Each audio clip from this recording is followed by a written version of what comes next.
I'm sure you're all familiar with Sonic Adventure, and I'm also sure you're aware that the game has multiple versions. Despite the original one that released on the Dreamcast, there are slightly different, correct? Well, you'd be wrong, because these versions aren't slightly different, they are very, very different. This is something that a lot of people seem to really not know or pay much attention to, so I may just ruin your mental image of the game forever, as today we'll be taking a look at almost every single difference, be it massive or minor, between Sonic Adventure on the Dreamcast and Sonic Adventure DX on the GameCube and PC. All the credits of what I'm gonna be covering today go to the Cutting Room Floor page on this and the Ultimate Guide to Sonic Adventure DX Scenes by PKR, which are both heavily detailed and very, just unfathomably extensive, so most of the stuff I'll talk about or show is directly taken from there, as well as the video sections closely following what's there too. If you're familiar with these videos, you might have already noticed by the title or thumbnail or format or whatever, because I still don't know what they're gonna be like, that this video is inspired in Austin SV's videos, more specifically his videos on the Persona series, which are how I found out about them, so definitely check them out because they're great. Anyways, let's take a dive into this seemingly never-ending rabbit hole of Sonic Adventure DX scenes.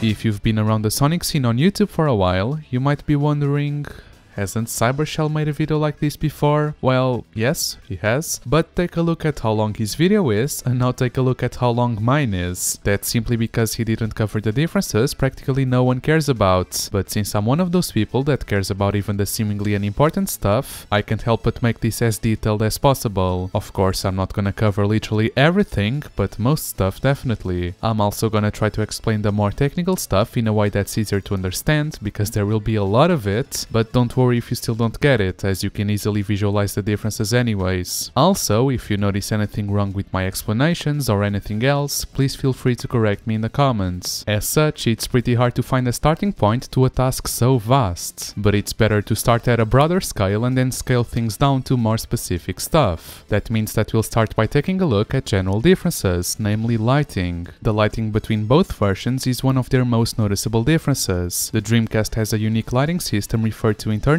as Lantern, being mostly based on color palettes, with the lighting information for each level being stored in a pair of files containing the palette data itself, and then the light direction and other information about where and how this info should go and behave according to several factors such as the model's normal maps and light direction, which ultimately creates the looks we're used to from that version. For better visualization, take a look at this palette for Twinkle Park Act 1. The left row is used for diffuse lighting. A diffuse texture is what you can commonly call the main texture, which contains the color information and is what gives Sonic his blue color and red shoes, for example. If you only load these textures with no other lighting algorithm at all, it looks as everything is at full brightness. These diffuse palettes are then multiplied by the diffuse textures, which work similarly to the multiply blend mode in Photoshop, as you can see here. On the other row, you can see specular palettes, which are added on top of the multiplication, working similarly to the add blend modes. Since it's additive, it creates highlights, which is what gives the characters their gloss, for example, as well as the shiny effect for other objects. I should also note that not all of these palettes go used in the game. The Dreamcast system allows the usage of a wide range of colors, up to 256 different ones, to create vivid, original environments, being even more versatile because it allows different kinds of models to use different palettes, which makes every environment have its very unique look. Of course, the way these get applied varies from palette to palette and from environment to environment and from character to character, so it's quite complex, to the point that it's not really worth it to dig more into it. However, multiple properties related to which palettes get applied to what are missing in the GameCube version, which omits the usage of any diffuse palettes on bosses, for instance, making them look very out of place compared to their surroundings. Another example of this is in the Mystic Ruins past area. The level and objects that would normally use diffuse and specular 0 have a fade effect that blends between diffuse and speculars 4 and 5, creating the flame flashing effect. The effect is missing in the GameCube version, just making everything look orange. According to data from the preview prototype of SADX, the palette lighting system did work in this version of the game, but was removed in the final version. A more traditional lighting system was set up in its place, which contains the following parameters. Light number, as the game apparently supports up to 4 lights active at the same time, but it rarely uses more than 1 or 2. Diffuse brightness, which affects the overall brightness of the lights. Light color, which is diffuse lighting. Ambient color, which is a separate color that is added on top of the diffuse color. specular. Here is where you see the biggest difference, as this, unlike the specular palettes, isn't a separate additive, so it effectively just makes things brighter. And the last parameter is light direction, which is self-explanatory. This system clearly doesn't allow as much creative freedom as 256 individual colors. There is also the lack of support for specular lighting, which gets rid of any highlights or gloss. Even so, Sonic Adventure DX is still able to create some, and I really mean some, pretty good looking environments, as not all Dreamcast settings use crazy multicolor lighting transitions or multiple specular highlights. However, a lot of other stages look much less vibrant and lose a lot of their atmosphere, with the biggest victim being Final Egg, but that is another completely different can of worms that we'll get into eventually. If that wasn't enough, this new lighting system is also completely broken in the PC version, as it washes out the lighting even further and makes everything look too bright. I dare you to try and tell what time of the day this is by just looking at the ground. The reason for this is that the PC version uses Direct 3D 8 and its lighting solution, while the GameCube version uses a different lighting algorithm that applies diffuse lighting last. In addition, the lighting data for several stages was modified in the PC version, which made the lights even brighter for some odd reason. This persists in every port after the GameCube one, making this version the only one of SADX where the lighting is working properly. All that was mentioned before is only for level lighting, as character and object lighting works differently. The GameCube version in particular has a pretty versatile system which lights everything up per pixel instead of per vertex, meaning it only updates after hitting the vertices of a polygon, making it less accurate if a model is too low poly. Although the character lighting system is a lot more flexible than the one used for the levels, its potential goes largely unused. Only in a few stages we see the characters colored differently, and in the majority of stages they barely change at all. As you can see from this image, while every Dreamcast stage uses a unique palette for Sonic,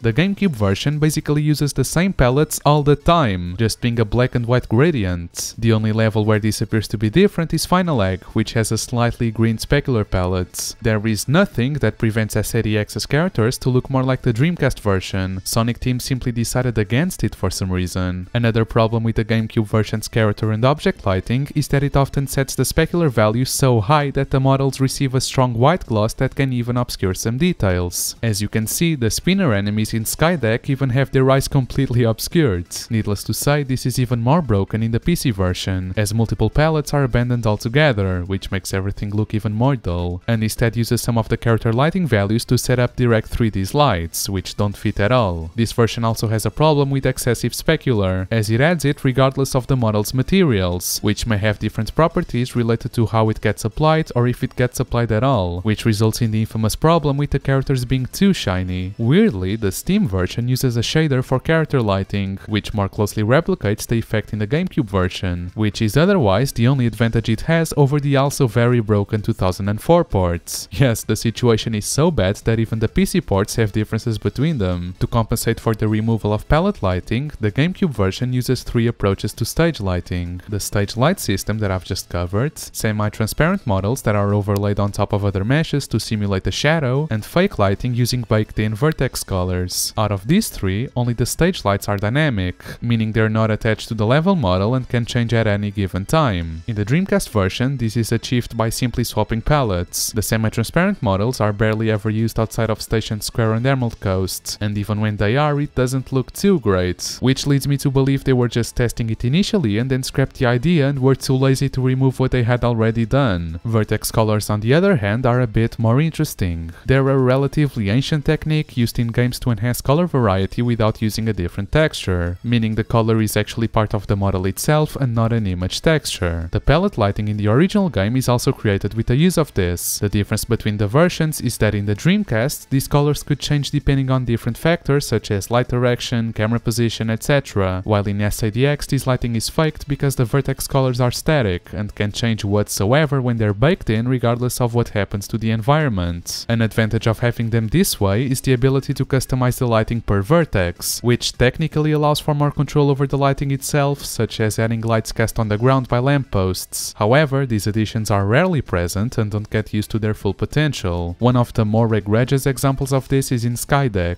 Since real-time effects aren't possible with built-in vertex colors, while on the Dreamcast the lighting changes on all level pieces when the ship decreases its altitude, nothing, besides the skybox, changes in the GameCube version. The problem with using vertex colors as a replacement for palette lighting is that the same object will always have the same lighting, causing many details details to disappear. For example, in Red Mountain, the Dreamcast version of these boxes has Act 1's lighting when in Act 1, and Act 2's when in Act 2, giving them a red glow. In the GameCube, they look the same regardless of where they are. The ambient light remedies this somewhat, but it doesn't look the same. Sure, the Dreamcast lighting in this example is also not perfect, as the lighting looks exactly the same in every box regardless of their position, but this also happens in SADX, so in these examples it's sort of up to preference. On top of that, the PC version ignores built-in vertex colors for all objects that are not part of the level model. The entrance to this pinball machine in Casinopolis has green vertex colors in the GameCube, which makes it feel more in place, but the PC version removes them completely. These vertex colors are present in the PC port though, but they aren't applied as the functions that render object models ignore them. This creates a situation where the most accessible versions of the game have much worse lighting than the GameCube version, which is arguably already much inferior compared to the original.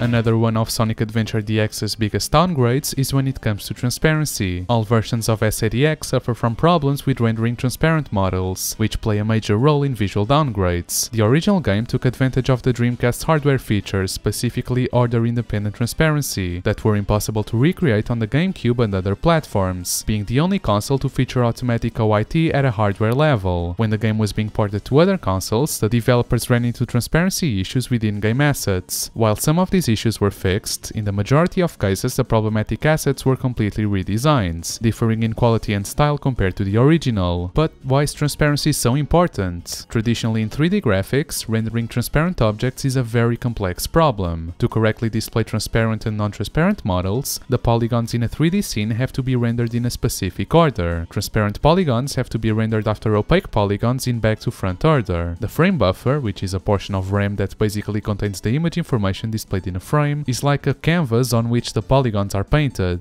The order is important because you can simply put something behind a transparent object once it has already been painted there, which prevents the transparent portion from rendering as black or something like that. In complex scenes with a lot of camera work and many transparencies, this can become an issue because the engine has to tell what's visible from the current angle, whether the visible polygons have transparency or not, and how close to the camera they are, all of which influence the order in which they are rendered. Of course, this is all very complex from a theoretic point of view or from the point of view of someone that has to actually implement this, but if it's correctly done, then everything should be handled correctly, though even modern games struggle with this at times. With the Dreamcast transparency techniques, all of those issues are irrelevant. The polygons can be rendered in any order, and transparent and non-transparent polygons are sorted automatically by the GPU. In the case of SA1, up to 32 layers can be sorted per pixel using 32 by 32 tiles. This allowed the developers to create complex scenes involving transparent things without giving a second thought to draw order. When the game was being ported to the GameCube, however, the benefits of order-independent transparency were no longer there, and so those issues I mentioned became to arrive. The developers tried to address them in two ways. Firstly, a draw queue system was set up to tell the game which models should be rendered first. While not a bad solution for the time, it doesn't always work right because of code bugs and some assets not being properly adjusted for it. The most common issue with this system is that some objects disappear as soon as you move the camera, giving a sort of pop-in effect. Sometimes the draw queue can't handle transparent things because of engine limitations. A good example of this is the aquariums in Hot Shelter. In SADX, the water is invisible. It's still there, here it is clipping through the glass, but since the water is a set object, so tied to the object layout, and the glass is a part of level geometry, you can't see it because geometry renders before objects, causing a depth override.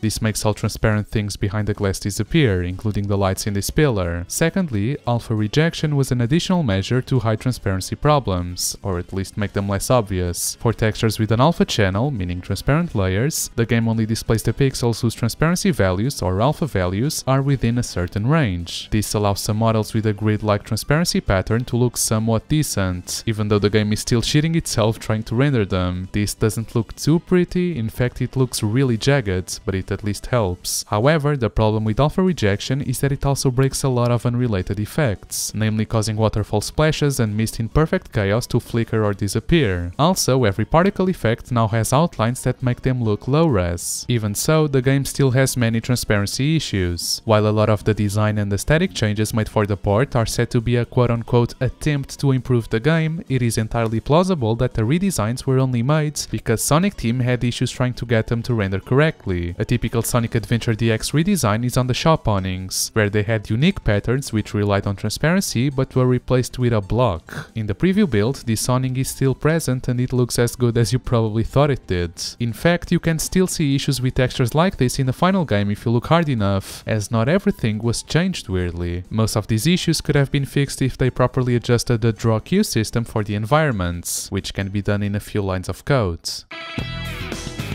Speaking of this alpha rejection making textures look low-res, they actually really are low-res. Well, at least some are, but texture quality in SADX did take quite a hit too. Part of the redesign made for Sonic Adventure DX involved giving some of its action stages and adventure fields new textures. In some cases, those textures are higher resolution than the Dreamcast's, but in others, they aren't. Some offer more variety than the original game, most of them don't though. In some cases, the textures are completely new. In others, the new textures are recycled or slightly edited Dreamcast textures, sometimes in even lower resolutions or with reduced color saturation. The textures that were reused from the original version, which makes up the majority of them, were recompressed each time the game was ported to a platform that used a different texture format. The Dreamcast's native PVR format is rather limited and only allows a couple of texture formats. The GameCube's GVR is more flexible, however its pixel formats are different in a way more limited than PVR, so none of them are perfect exactly. Both formats are lossy, which means some information will be lost when a texture is saved to one of those formats. Even so, the Dreamcast version has pretty sharp and detailed textures for an old and outdated format like PVR, and normally there would be no problem in converting a PVR texture to another more updated format. But in SADX there seems to be a really noticeable quality loss. This comes from the following things. A PVR texture supports multiple formats, however the most used in the Dreamcast version are the following four. RGB 565, an opaque texture that uses 5 bits for red and blue and 6 for green. I should also make clear that the more bits a color channel has, the sharper it will look basically. I guess it makes it easier to understand the issue. Anyways, a RGB 1555, a transparent texture that uses 1 bit for transparency and 5 for all other colors, a RGB 4444, which uses 4 bits for everything, and VQ and small VQ, which are compressed formats that rely on making a palette of the most used colors in a texture. The GVR format, however, has different formats, with two specific ones being used in SADX. RGB 5A3, which can be either an opaque texture, functioning identically to RGB 555, I think you can tell what it means by now, or a transparent texture, being a RGB 3444. These are somewhat rough equivalents of RGB 565 and a RGB 4444, used in the PVRs from the Dreamcast version, but they are lower in quality than PVR because they're missing 1 bit in green and 1 bit in alpha, although there actually is RGB 565 in GVR, which would make the textures look more like the Dreamcasts. Most of them end up using RGB 5A3 or DXT1 for reasons that I'll get into now. On the topic of DXT1, it's the other format used by the GVR textures and is a variation of another texture compression algorithm. It's also lossy and can perform better or worse than VQ depending on the textures, so once again none of these solutions are exactly better than the other. However, when the Dreamcast textures were converted to GVR, the original format was often neglected, and the destination format didn't accommodate for all the color information that was present in the original texture. For example, an RGB 565 texture will lose some definition by converting it to RGB 5A3 or RGB 555, as the green channel will lose 1 bit of definition. Additionally, many textures, which were already compressed in the first place, went through DXT1 compression, which resulted in even more detail being lost. The recompression happened again in the PC version, which switched the textures back to PVRs, but since it was meant to be a port of SADX and not the original version, they couldn't just use those which hadn't gone through 3 layers of compression already. However, it is important to note that there are at least several textures in the GameCube version that are considerably higher quality than the Dreamcasts, found mostly in the redesigned levels. Even so, only 6 have really been confirmed to have better compression, because no one really cares that much, with one of them being present in Mystic Ruins and the rest in the first segment of Final Egg.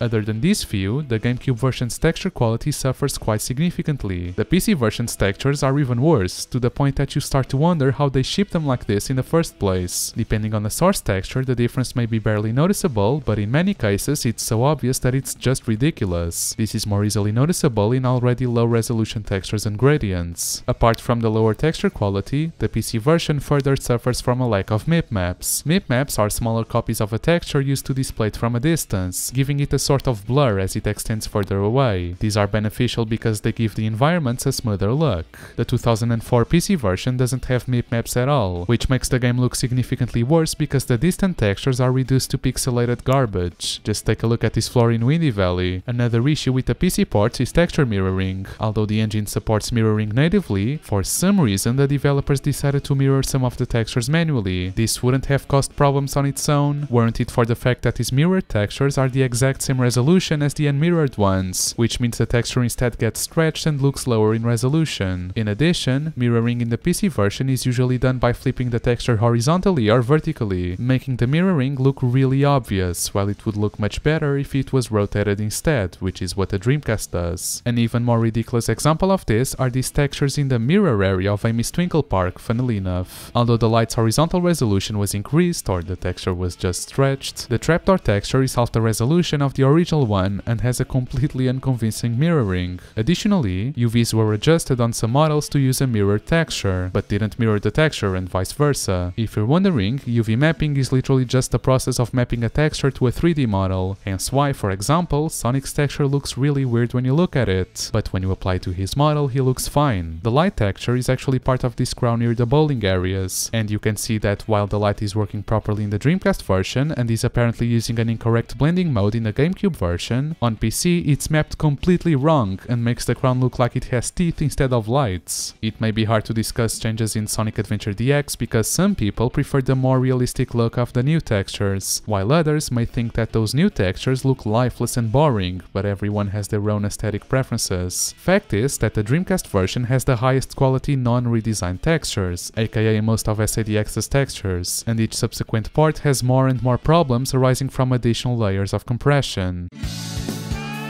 As unfortunate as it is, sound and music quality has suffered almost as badly as lighting and textures in Sonic Adventure DX. Let's talk about music first. The GameCube, Steam and next-gen console ports use ADX music files, being the same as the Dreamcast version. On the Dreamcast, some songs were downsampled in the versions that contained both English and Japanese audio clips. This downsampling was actually reverted in the GameCube version, so unless you own the Japanese version of SA1, the GameCube has the best quality music out of all versions of the game. However, for the 2004 PC ports, the ADX files were converted into WMA. The main problem with this format is that it lacks looping, which means the music in the PC port fades out and restarts at some points, with the same happening in the Steam version of Sonic Adventure 2, while in all the other ports the music loops seamlessly. The way this works is really simple. An ADX file will contain 2 audio tracks depending on the song, an intro that only plays once and then the rest of the song, which end has to match up perfectly with its start to make a seamless loop. For example, the intro part of Red Mountain Act 1's music only plays when you start the level, but then never shows up again no matter how long you stay in it.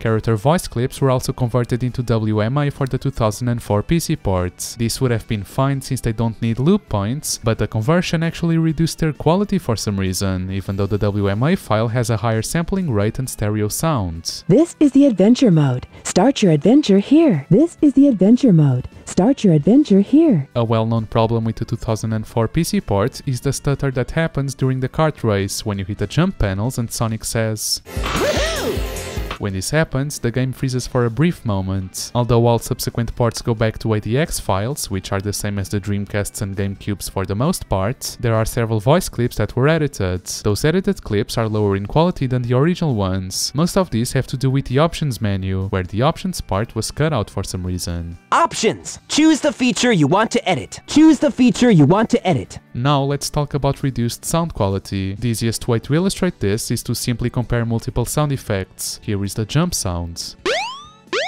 You might be thinking, well, they don't sound too different, but now listen to the ring loss sound.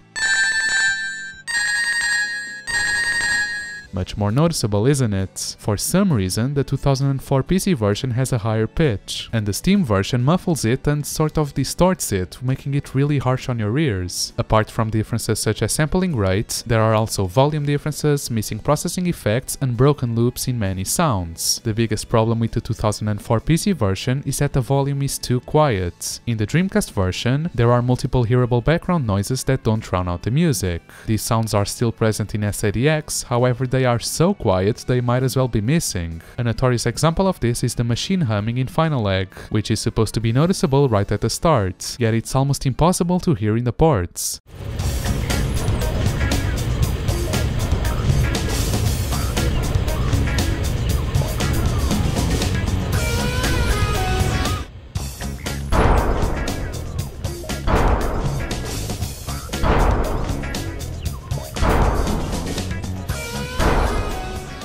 Furthermore, some sounds are supposed to play multiple times, but in SADX they only play once, such as in the cutscene before the Chaos Zero boss, where you can hear the sound of bullets falling on the ground after the police shoots Chaos. In the Dreamcast, the same sound effect is played multiple times, however in SADX it only plays once.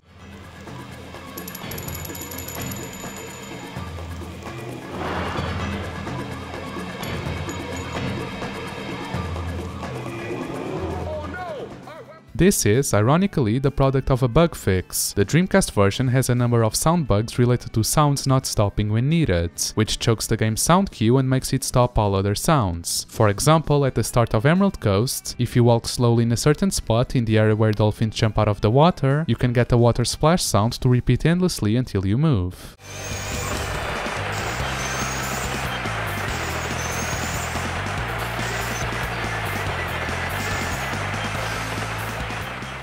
Another known instance of this bug is Knuckles' maximum heat charge sound, which kills all other sounds permanently when you charge it.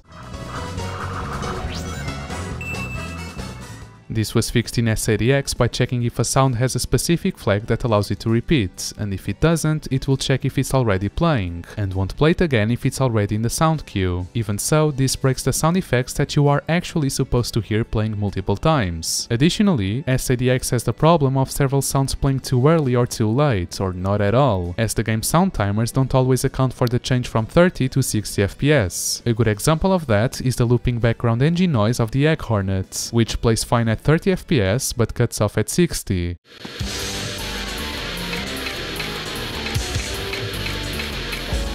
As for the sounds that play too early, most of the cutscenes involving the tornado crashing or landing have timing problems. For example, in the cutscene where the Tornado 2 lands on the egg carrier, the metal screeching sound plays before the tornado actually touches the egg carrier, which doesn't happen in the Dreamcast version. What?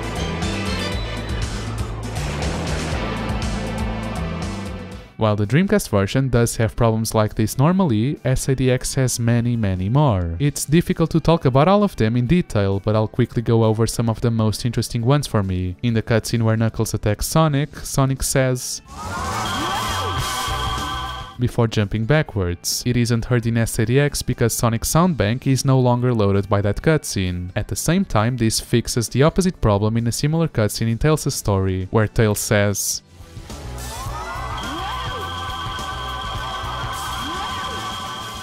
in Sonic's voice in the Dreamcast version. The water splashes made by Chaos 4 are muffled by another sound that was mistakenly encoded as stereo, which interferes with the positional audio system and becomes too loud.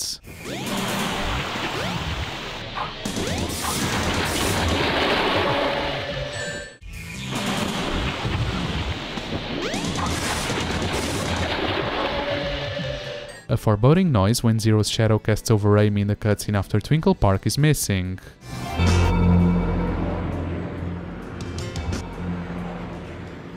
The cutscenes in Amy and Gamma's story where Gamma lets Amy escape load the wrong sound bank, which causes the cutscenes to play random unrelated sounds. Insufficient data.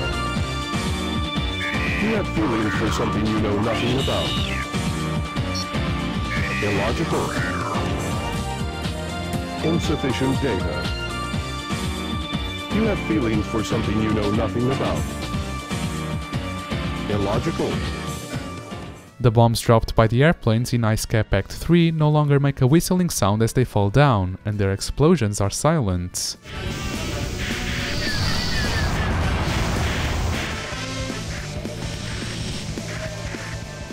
The Chao sound banks were replaced in SADX because the Chao system itself was changed to be more like SA2 Battle. It's hard to compare sounds directly because the sound banks are different between SA1 and SADX. Nevertheless, there are some identical sounds that we can compare. Which one do you think sounds better? Weirdly, although the game still has the code to play certain sound effects, they are missing as SADX uses SA2 Battle sound bank. An example is the brief score you hear at the start of the Chao race, or rather that you don't hear.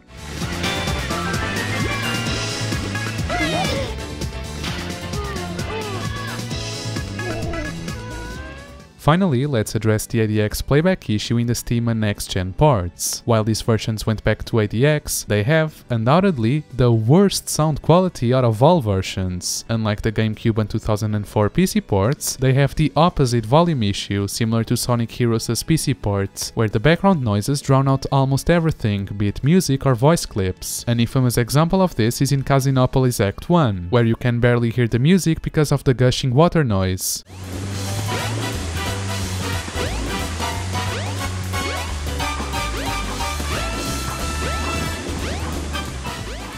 While you can sort of remedy this by mixing the audio to your liking in the launcher, the sound effects are still much lower in quality than the original PC port, which audio was already pretty bad to begin with. The 2004 PC port uses WAV sound effects stored in DOT sound banks, while the 2010 version uses the same DOT format but with the sounds converted to ADX. Since ADX is a lossy format, the conversion resulted in quality loss. Why didn't they simply use the original ADXs instead of converting the WAVs? Your guess is as good as mine. The worst part about this is that there is something wrong with the way the newer port plays these sounds, which are possibly related to a decoding error. Take, for example, the sound that plays when Chaos Zero is defeated. This is how it both sounds in-game and when it's decoded with an old tool called ADX to WAV.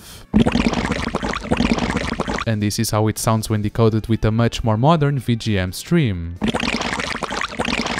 While the sound effect is the same between the 2004 and 2010 versions, the newer port seems to use a worse decoder.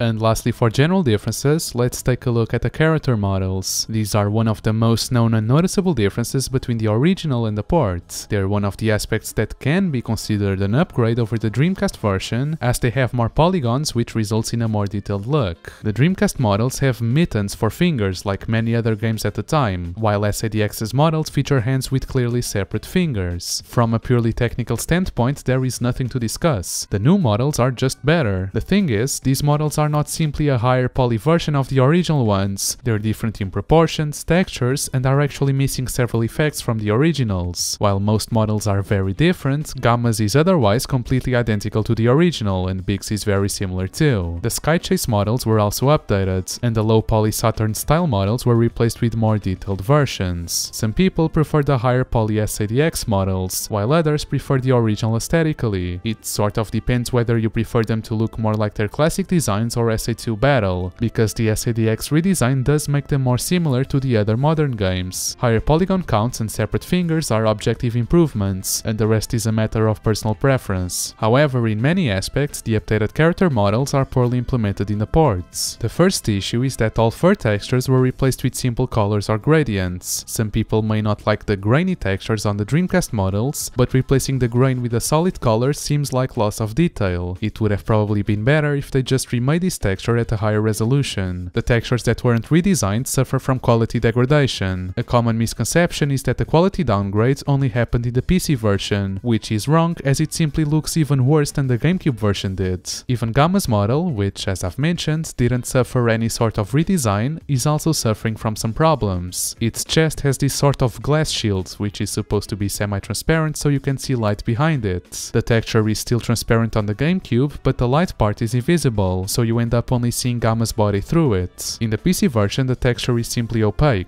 Also, Gamma's eyes, parts of his feet and head base are supposed to be lit up at all times, but this is missing in SADX. Big's eyes are also supposed to glow in the dark, which was also removed in the ports. As I've mentioned before, multiple effects are also missing from the new models. When Sonic rolls around, the blue trail he leaves behind has a rainbow effect in the Dreamcast version. The trail is always purple in SADX, which isn't too egregious, but I gotta say that I prefer the rainbow. though. Now here is a true downgrade. Sonic's Lightspeed Dash aura is also different. Firstly, it looks more jagged in the parts and its glow is a lot brighter. The breathing effect it has is also much less noticeable as a result. The original Japanese release had a motion blur effect on Sonic's feet when he was running at high speed, sort of similar to the effect present in the classic games. In addition to the stretchy feet, the game also rendered Sonic's model multiple times with various levels of transparency to imitate motion blur. In later releases on the Dreamcast, the effect was toned down for some reason, as the transparent models were completely removed and only the stretchy feet were left in. In SADX, the effect was removed entirely, though weirdly, Sonic's shoe buckle is also missing in the port during this animation, and the texture for the soles get replaced with a strange yellow texture. This is actually a remnant of the stretchy shoes, as the code for it is still active. This causes the shoes to switch to an old model that wasn't updated to use the final SADX textures, so the sole's textures gets replaced with the buckle and the buckle itself is missing.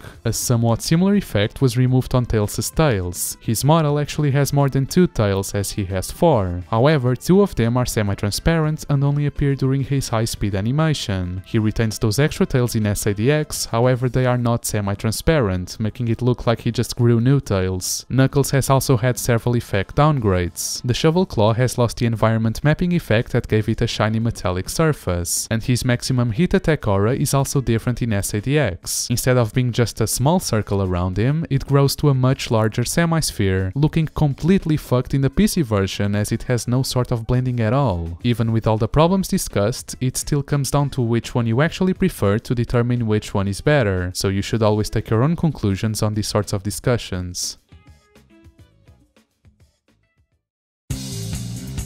And that's about it for general differences. Now let's take a look at more specific ones, starting by action stages. I'll be covering them by stage ID, so you can probably see on screen now the order of coverage. It's often assumed that Emerald Coast has received the most polish during the transition, since it's the first level of the game after all. And indeed, Emerald Coast and Station Square are some of the few areas in the game that feature prominent drop shadow and semi-transparent models. However, the level itself has gone through as many visual downgrades as the other stages, possibly even more. The ocean, which is the most obvious part that makes up the level's theme, is one such instance. The Dreamcast version uses a low-resolution texture with choppy animations, sure, and SADX's consists of 3 layers, a green one with a bump map that makes it darker or brighter depending on how close it is to terrain, transparent water waves with the same resolution as the Dreamcast's, and a surface that creates distortions. Additionally, the water surface moves, while the Dreamcast's is completely static. The PC version lacks the effects and uses a simpler surface movement pattern and a different sea texture. In its favor, the Dreamcast's texture does have a little wave where it meets the sand, while SADX's water ends abruptly. This was most likely done because the Dreamcast texture wouldn't work on the GameCube. Remember transparency issues?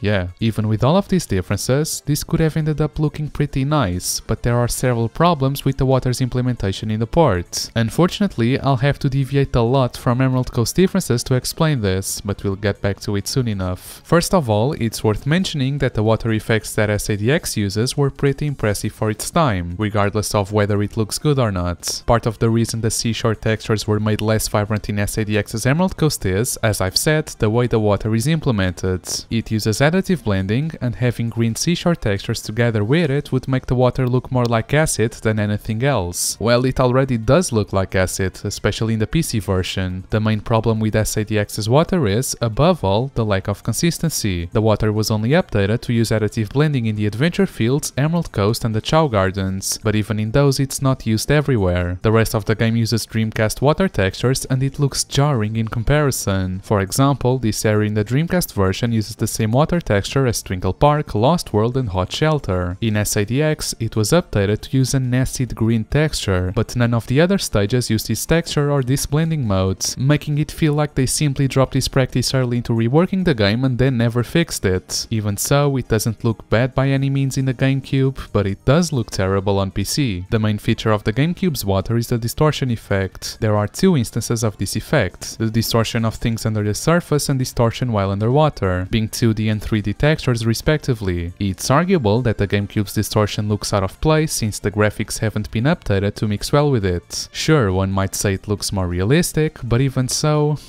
it doesn't really. The distortion is too excessive at times. Some people may even consider it distracting since it makes traveling underwater, which is already a pretty hard way to navigate, even harder, so it could have benefited from a less aggressive usage at least. The Dreamcast version didn't have any distortion effects, but it still conveyed well the feeling of being underwater by simply using a blue tint on screen. The PC version neither has the distortion nor the tint, as you would expect. Some of you might prefer the GameCube distortions, while others might prefer the simpler Dreamcast approach, which is understandable. However, it is impossible to ignore that, even though the GameCube's approach is technically better, it has one fatal flaw, the fact that it also distorts everything in front of the water surface, which completely breaks any resemblance of realism that this effect might have had. The game tries to circumvent this by disabling the effect if the camera is too far away, which may cause the effect to pop in and out of view when jumping. To be fair to SADX, this is still a problem with multiple recent games, even Sonic Forces has this. However, no adjustments were made in Sonic Adventure DX to mitigate this at all, which makes this common problem much more obvious than it should. Another problem with the distortion effect is that it makes the underwater texture animations look worse, so you can barely see them. Also, as I've mentioned before, the GameCube water has a layer that uses bump mapping, with the water surface being made brighter or darker depending on the surface map that's created using this texture. The effect is subtle, but it does improve the look of the water and reduces the acidic look somewhat. The PC water lacks this effect, obviously. Still on the topic of water though, the seashore isn't the only part that received redesigns in the port. If you go there, you may notice tiny shadows underneath the water surface. They are not really noticeable at first glance, but they do add to the overall amount of detail. Their opacity was reduced in SADX, making them almost invisible. However, it wasn't just the opacity that was reduced, as the developers also remodeled some parts of level geometry, but then broke the UVs in the process. As a result, you can actually see the border between the normal and the broken UVs if you look hard enough. It becomes even more noticeable if you look at it from above, at which point just looks fucking ridiculous. To compensate for this lack of shadows, SADX ends up adding more geometry around the stage, which also prevents the bottom of the skybox from being seen due to the overly transparent water. Another problem with SADX's version of the level is the ocean's alignment with the skybox. In the original game, the surface was aligned with the horizon at all times. In SADX, however, the water doesn't go far enough to reach the skybox, so it ends up being cut off. The increased skybox scale is commonly mistaken as better draw distance, but it actually has more to do with what the skybox obscures than actual draw distance difference, which does exist but isn't that noticeable. Combine this with a stretched skybox, low texture quality and fog settings in the PC version, and you have yourself a pretty bad looking game. An error in the transparent wave textures also causes the ocean to blink in the PC version. This also happens on the GameCube, but isn't nearly as noticeable. In Sonic's Act 2 and Gamma's Act 1, several rock platforms that served as decorations in the original game were removed in SADX. On the other hand, the rocks cast shadows now, which undoubtedly looks better. The iconic scene where Sonic runs away from an orca has an effect removed in SADX. The Dreamcast version had a dynamic model for the water surface that simulated ocean waves. Together with the original lighting system, it also created a shadow effect on the water. Unfortunately, this effect isn't as impressive in SADX. As you can see, the water just moves up and down, creating an inconsistency where the bridge has the same movements as the Dreamcast version, but the water also only bobs up and down, making the bridge go underwater. To be fair to SADX, some parts of the level do look nicer there, especially the starting segment, where there's gradation in the sand and the hotel has nicer, more vibrant colors. Of course, most of this isn't visible in the PC version, as the fog washes out the colors. Big's area also has a few problems. For example, the shadow effect on the walls is less visible underwater. The water surface in the cave isn't aligned properly with the underwater parts in the PC version, and the subtle white fog is missing in the cave, giving it a different atmosphere. What SADX does right though is adding green vertex colors on the walls, which arguably looks much better. And lastly, there is a cutscene in Big's story when Gamma steals Froggy from him. For some reason, all objects are missing in Sonic Adventure DX. Now let's take a look at Windy Valley. From a glance it might seem that this stage hasn't changed at all during the transition, since the first two acts are very short and the last one doesn't have any sort of complex lighting or any particularly difficult special effects. Unfortunately, even this level has very serious issues in the ports. Act 1 is the area where you can especially notice the ports' inferior texture quality, especially in the PC version where the floor just becomes completely blurred. Notice how the GameCube version's fake lighting, which admittedly looks pretty good in in this area didn't carry over to the PC port. To compensate for the loss of the Dreamcast's palette-based lighting, some textures such as the rocky walls were made darker. As I've shown before, this section in the PC version is also missing MIP maps, making the distant floor look like a pixelated mess. Several parts of the scenery are missing throughout the whole Act 1. For example, most of the wind turbines, while present in the Dreamcast version, are missing in SADX for some reason. An interesting detail about the Dreamcast Windy Valley is its transparent skybox. The level geometry that's suspended in the air looks like they are partially submerged in water. In SADX the skybox was made bigger and the effect was removed, but it seems to have been compensated by adding blue vertex colors to the bottom of the platforms, which doesn't look as convincing. The Dreamcast version has dynamic fog that changes color and intensity depending on where you are in the level. When the tornado appears, the fog is supposed to get darker and thicker, but the effect is completely broken in the ports. In the original game, fog is often used to enhance the overall ambience of an area. In Act 2, there is a subtle grayish-blue fog to simulate dust or whatever, which is completely gone in SADX for whatever reason. The platform that has the fourth jump panel has missing textures in SADX because of unnecessary material flags or incorrect texture conversion. All later ports had hanging ropes on the collapsing bridge. Interestingly, while the model for this bridge is exactly the same as the ones used in Ice Cap and Red Mountain, it looks completely normal there. This is because these rope models were specifically stretched here. The reason for this is anyone's guess, but it was probably on accident. Also notice the huge lighting downgrade in SADX. Act 3 begins with huge color banding in the sky, which look odd in all versions of the game but gets worse port after port, to the point it simply looks like the devs aren't even trying anymore in the PC version. Issues with transparency show up a few times in this act, which I've already explained so I won't really be going over it again. The third act also had a subtle white fog effect, which made it look like the area was bathing in sunshine. The effect is sort of gone in SADX. Well, the fog is still there, but the color was changed and the fog distance was adjusted to look further away. This might be just me, but I do prefer the look of SADX here. Finally, the pulsating glow on the Gold Emerald is missing in SADX. It's just there.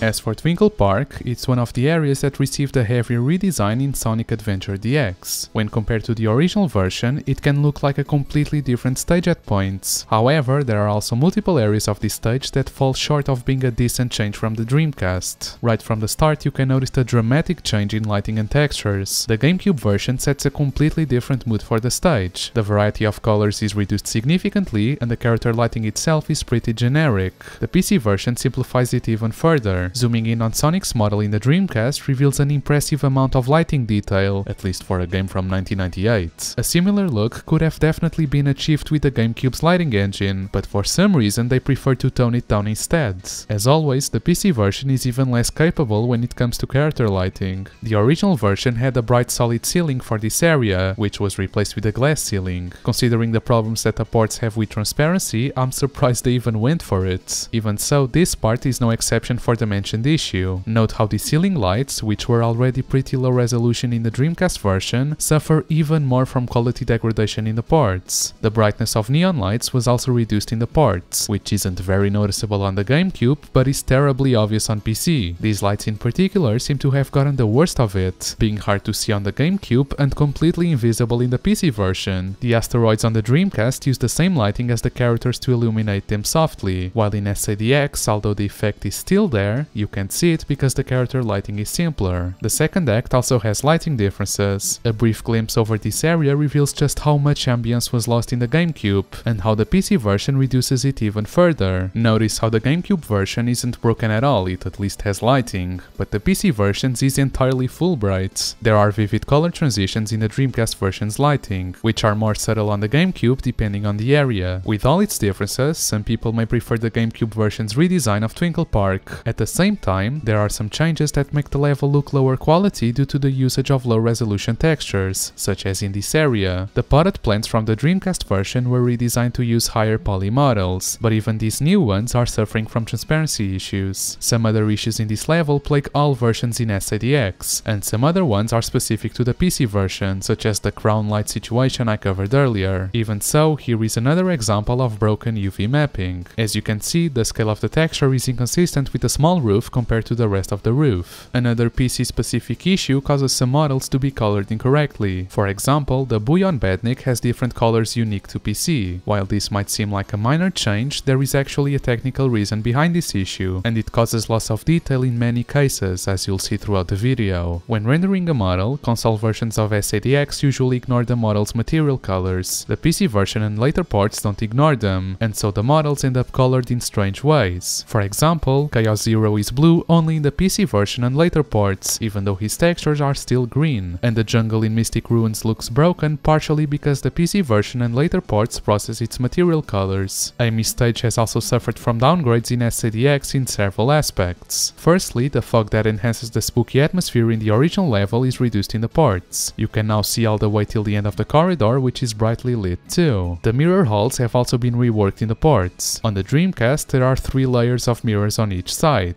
In SADX, there are only 2 layers of mirrors on each side, and even those glitch out randomly as you make your way through the corridor. This is what the mirror rooms look like from above. The SA1 version has 6 mirror layers in total for each room, while SADX only has 4. You can also see that the distant paths, which reflect in the mirrors on the Dreamcast, are missing in the ports. Additionally, the mirrors disappear and flicker randomly as you progress through the hall in SADX, which is noticeable during regular gameplay. In the Dreamcast version, several trapdoors were placed underneath the floor at the end of this area, which gave the bottom of the stage a strange look. In SADX, those were removed and the floor model was updated to no longer be hollow on the insides, which is an improvement even though it removes the sense of depth. Amy's escape balloon is no longer transparent in SADX for obvious reasons. As a redeeming factor though, the vertex colors of the ports create a convincing lit corridor by the candles, which looks really nice. Another improvement in SADX is the pirate ships, as instead of using a low resolution environment map, they are properly textured now.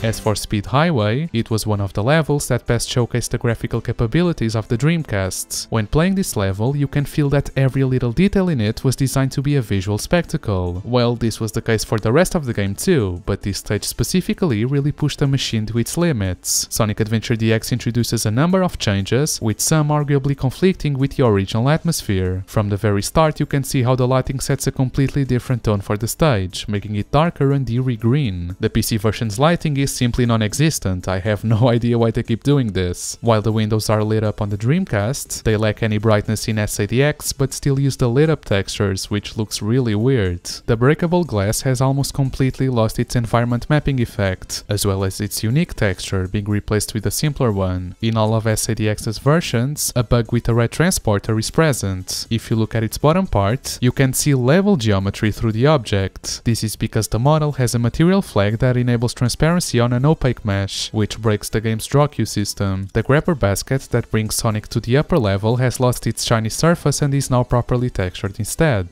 The helicopter went through a terrible redesign where it lost all of its sauce for some reason. Additionally, a building with partially lit windows is present in the Dreamcast version. The pattern was removed on the GameCube, and on PC, the whole building is dark. Here is another example of this from Act 3. The cars are no longer shiny and use the same green glass texture as many other areas in the ports. Speed Highway has several objects with blinking lights, which are seen more often in Tails' level. For example, this radar tower has a glowing light at the top, being replaced in SADX with a small beacon of light. Another missing effect is the rotating lights inside the bottom part of these platforms in Tails' level. The lights are still there, but transparency issues don't let you see them. The lights on Eggman's missile weren't removed, but for some reason their blinking is broken in the PC version. The smoke effect is also lower quality there because of alpha rejection. On the same note, texture quality suffers a lot in the stage, especially in the PC version, where some textures are half of their original resolution in addition to having been recompressed multiple times, getting progressively blurrier. Act 2 has also lost some ambience. The red fog near the bottom is gone, and the updated glass texture doesn't fit this level at all. While the Dreamcast went for a colorful ambience, it's darker and bleak in the ports. Strangely, at the end of Act 2, there are no rings to collect using the magnetic shield. The buildings in Act 3 had 2 effects in the Dreamcast version, version. You could see the skybox and parts of the level through the windows because they were semi-transparent, so they acted as a reflection, and the texture on the windows themselves had environment mapping. In SADX, they were replaced by simple textures instead.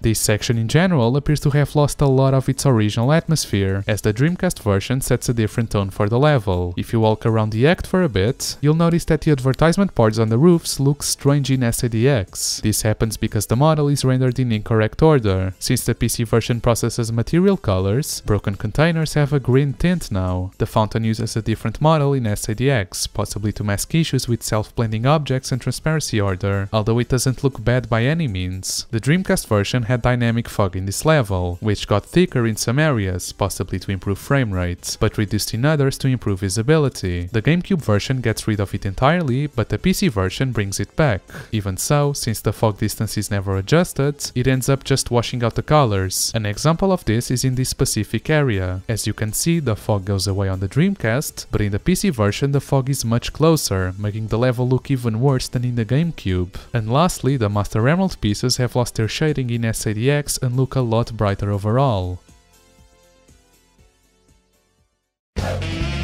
As for Red Mountain, it was one of the stages that received a massive rework in SADX, specifically its first and third acts. These two have new textures and at least one that's higher in resolution, and even though a lot of people prefer the SADX redesign, it definitely isn't the worst when it comes to downgrades, unlike Act 2, which is a downgrade from the original in every aspect. Even so, the first and third acts do still have some noticeable changes that can be seen as inferior. Additionally, the GameCube version has more textures than the original stage did, with some being higher resolution as I've mentioned, but most being the exact same. Even though the total number of textures increased, it had the reverse effect of what was intended, as variety did suffer quite a bit. In the Dreamcast, there are 3 mountain textures, one used before the zipline, another after the zipline, and another one used towards the end of the stage. In SADX, there are only 2. Both of them are less varied or colorful than their Dreamcast counterparts, and only the second texture is higher in resolution, being the only one that's 512 by 512 pixels in resolution. In Act 1 in particular, something really strange happened to several textures in SADX, as their resolutions were reduced to 16 by 16 and their hue was shifted to make them blue. 2 others weren't shrunk but still have this blue coloration. These appear to go unused, which means the SADX version, even though it has more textures in its archive, ends up using less overall. Of course, this is hardly relevant without comparing the actual look of the level in-game, so let's actually take a look at that. The grass textures look more detailed in SADX, but are overall less colorful. The lighting is also darker, which gives a different atmosphere to the stage, which I'm not entirely opposed to this time around, although it's less complex than the Dreamcast's. You can tell this just by looking at the bednicks. The Dreamcast version conveys a more coherent impression of the volcanic nature of the area though. The ports have transparency and material color issues with cloud layers. In the Dreamcast version, there are 2 layers of white clouds that move at different speeds to create a parallax effect. This effect is barely noticeable in the GameCube and completely gone in the PC versions, which also gives the clouds a dirty grey color since it processes material colors. All versions of SADX are also struggling with draw distance in this level, and the clouds don't go far enough. They are also placed lower in the ports for whatever reason, so you end up seeing the bottom of mountains often. Additionally, the PC version has a weird purple fog. The clouds not reaching far enough is especially a problem in Knuckles' level, where the exposed bottom part of the mountains looks like a black void.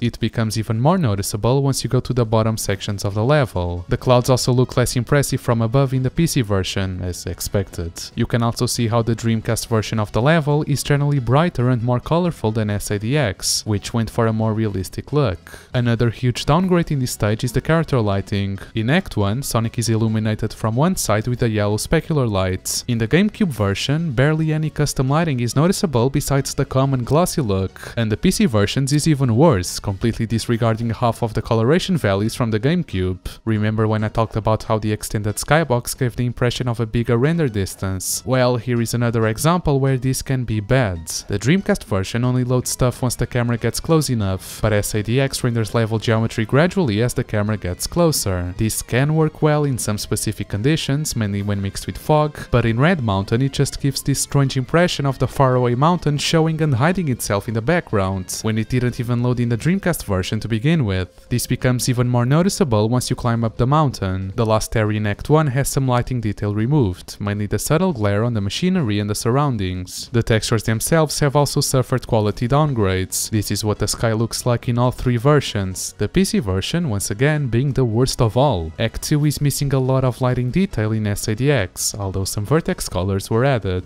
However, the Dreamcast version lighting affected both the objects and the environment around them, giving them a red tint which is completely absent in SADX. This becomes a problem to the point that some objects become invisible when mixed with the wall texture. Of course, this is an even bigger problem on PC. The level itself has also largely lost its red theme, with the ports version being darker and less colorful. This redness of the original level also worked quite well in motion, specifically when comparing the section where the rocks fall into the lava, which has lost quite a bit of ambience in the ports. In the section outside the caves, the skybox is stretched for some reason and the clouds don't go far enough. And lastly, one major change about SADX's redesign of Red Mountain is the lava texture, which looks more detailed. Of course, it's completely fucked in the PC version as it's much less bright.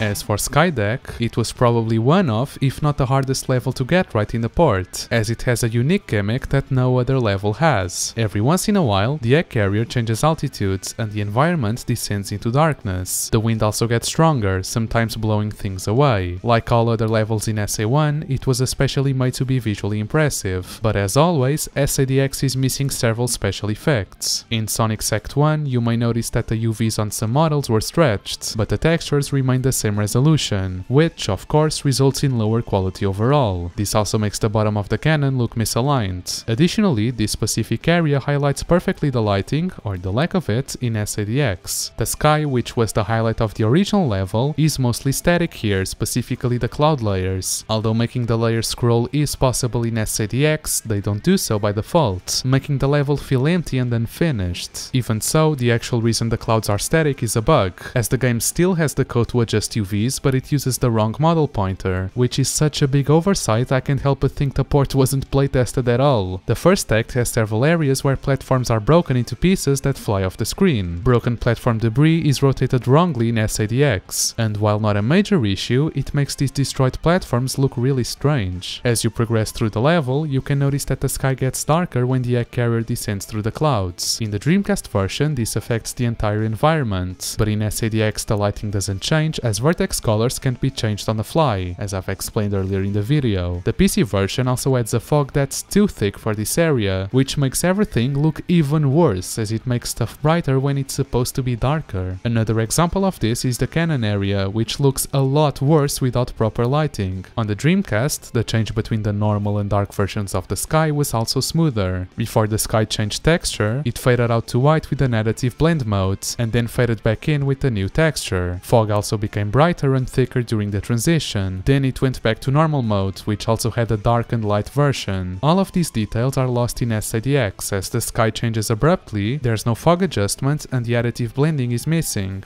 In the original game, you can hear Eggman's announcements whenever the ship changes altitude in the first section of Act 2. These announcements are never heard in SADX because they were removed from the level sound banks, even though the game still has the code to play them. All three acts of Skydeck have some texture changes. Some of the new textures are fine, while others look less detailed and more washed out. The PC version gets the worst of it, of course. Act 3's retexturing mostly uses recycled textures from other level pieces. For example, this texture Sonic is standing on is the same one used for the elevator. There are also some yellow vertex colors splashed around the level which don't really fit the atmosphere. The crane survived the transition to the GameCube, but got slightly broken on PC because of a texture mirroring issue. Some objects have lost their effects in the parts though. For example, the cannon you fight at the end of Act 1 has simpler texturing and lacks its shiny metal surface in the parts. A similar change happened to the cannon at the end of Act 2. The sky in Act 3 also looks different since all of its effects were removed in the parts. The Dreamcast features a sky with moving clouds, while the GameCube doesn't. Additionally, both the GameCube and PC versions have skybox scale and draw distance issues that make the sky look really fucking broken. You can also notice that the metal struts have lost their transparency in SADX. These issues are much more apparent in these videos, where you can see that the skybox appears to be really close to the camera and it's the clouds right below you. The glass walls inside cargo holds are supposed to be transparent in Act 3, but the Dreamcast version is the only one that renders them correctly. SADX makes them opaque, which looks really fucking weird. It makes them look more like a screen than anything else. An overview of Knuckles' level shows the broken skybox again and the strange green fog that doesn't fit the level at all in the PC version. Even so, that version does have one very minor advantage compared to the Dreamcast and the GameCube.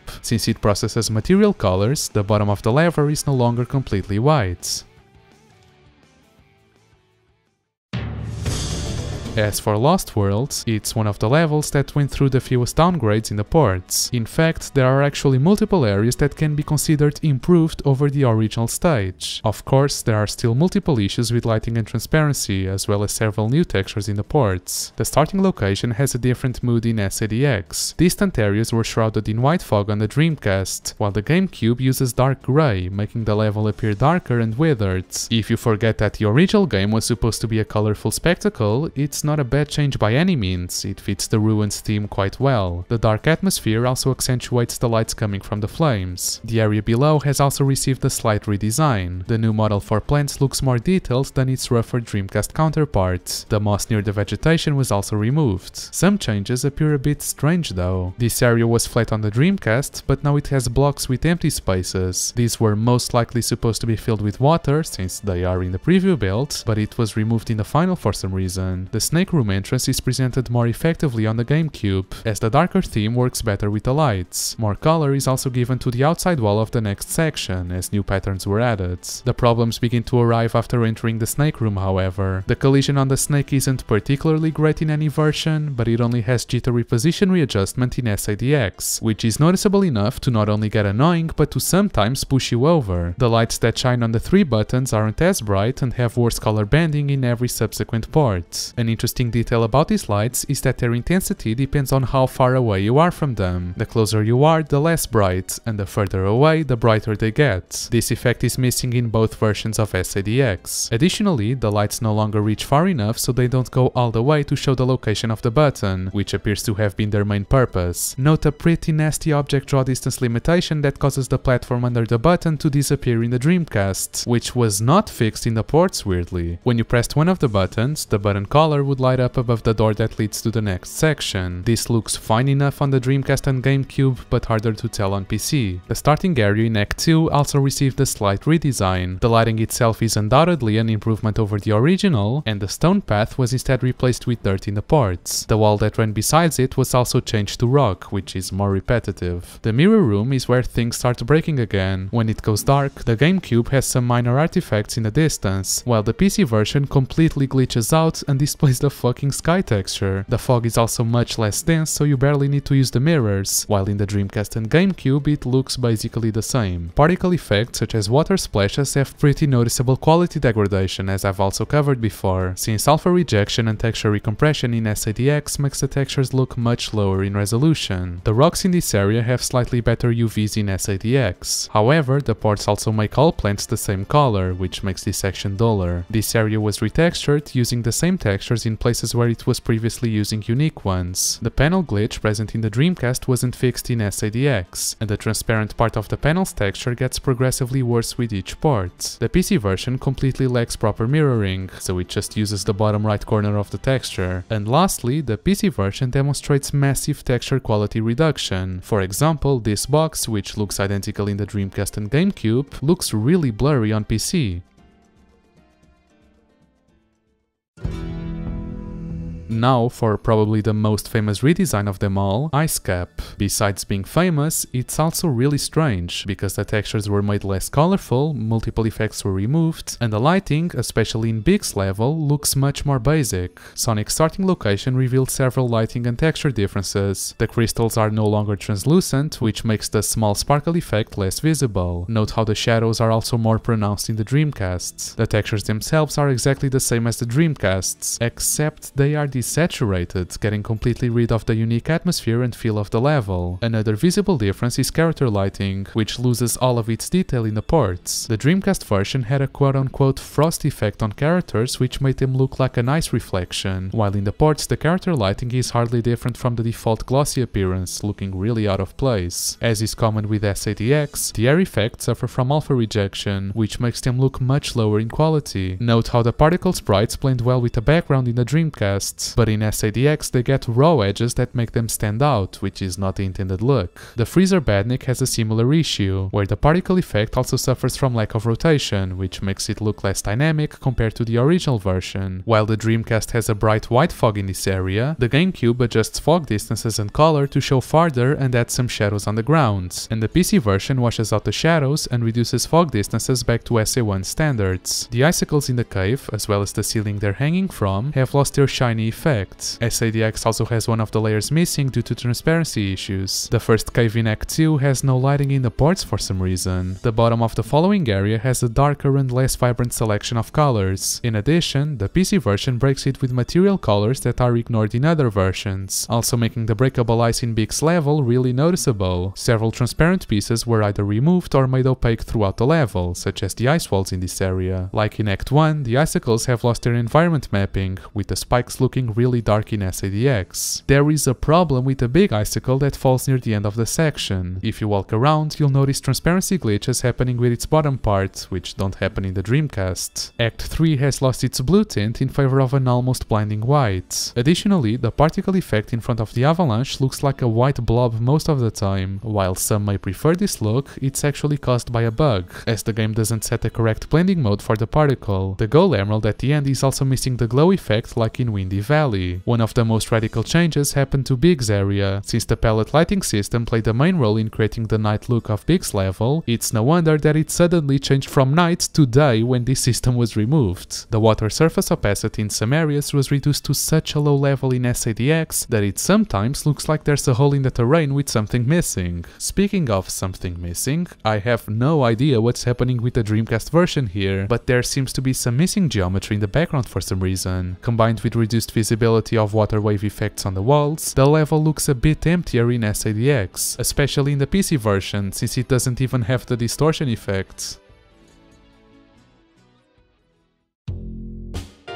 As for Casinopolis, it's a level that might not seem to have any downgrades at first. In fact, you could even be bold enough to say that it has some improvements over the original, as there's some added lighting detail around the level and some areas have new textures. However, like any other stage in SADX, this is an illusion, and many aspects are very broken in the ports, intentionally or otherwise. Let's start with a basic comparison of the dynamic light effect in the starting area. The GameCube version removes the slight purple coloration on Sonic's model, adds green vertex colors to the level, and is darker overall. The light transitions on Sonic's model aren't smooth in the PC version, and the scene is brighter than on the GameCube. The reason the light transitions aren't smooth is because the GameCube uses per pixel lighting, and the PC version switches back to per vertex like in the Dreamcast, as I've covered before, which combined with ridiculously high specular values on character models makes it accentuate the polygons more. If you look around the level, you may also notice that some objects have lost their animation. For example, the roof of the kart pinball entrance is no longer animated in the ports. Similar to Windy Valley and Ice Cap, the Gold Emerald also has no glow. There are also visual glitches the original game didn't have. Some of these are specific to the PC version due to it ignoring vertex colors, such as this problem with the pinball sign. Other glitches happen in both ports however, such as this issue with the Casinopolis billboard on the second floor, which looks horrendous in the GameCube but surprisingly less bad on PC. As a workaround for transparency issues in the ports, the spotlight object is rendered in such a way that its base becomes too bright and its layering gets broken, appearing to make the face of the model closest to the camera invisible, which is really weird.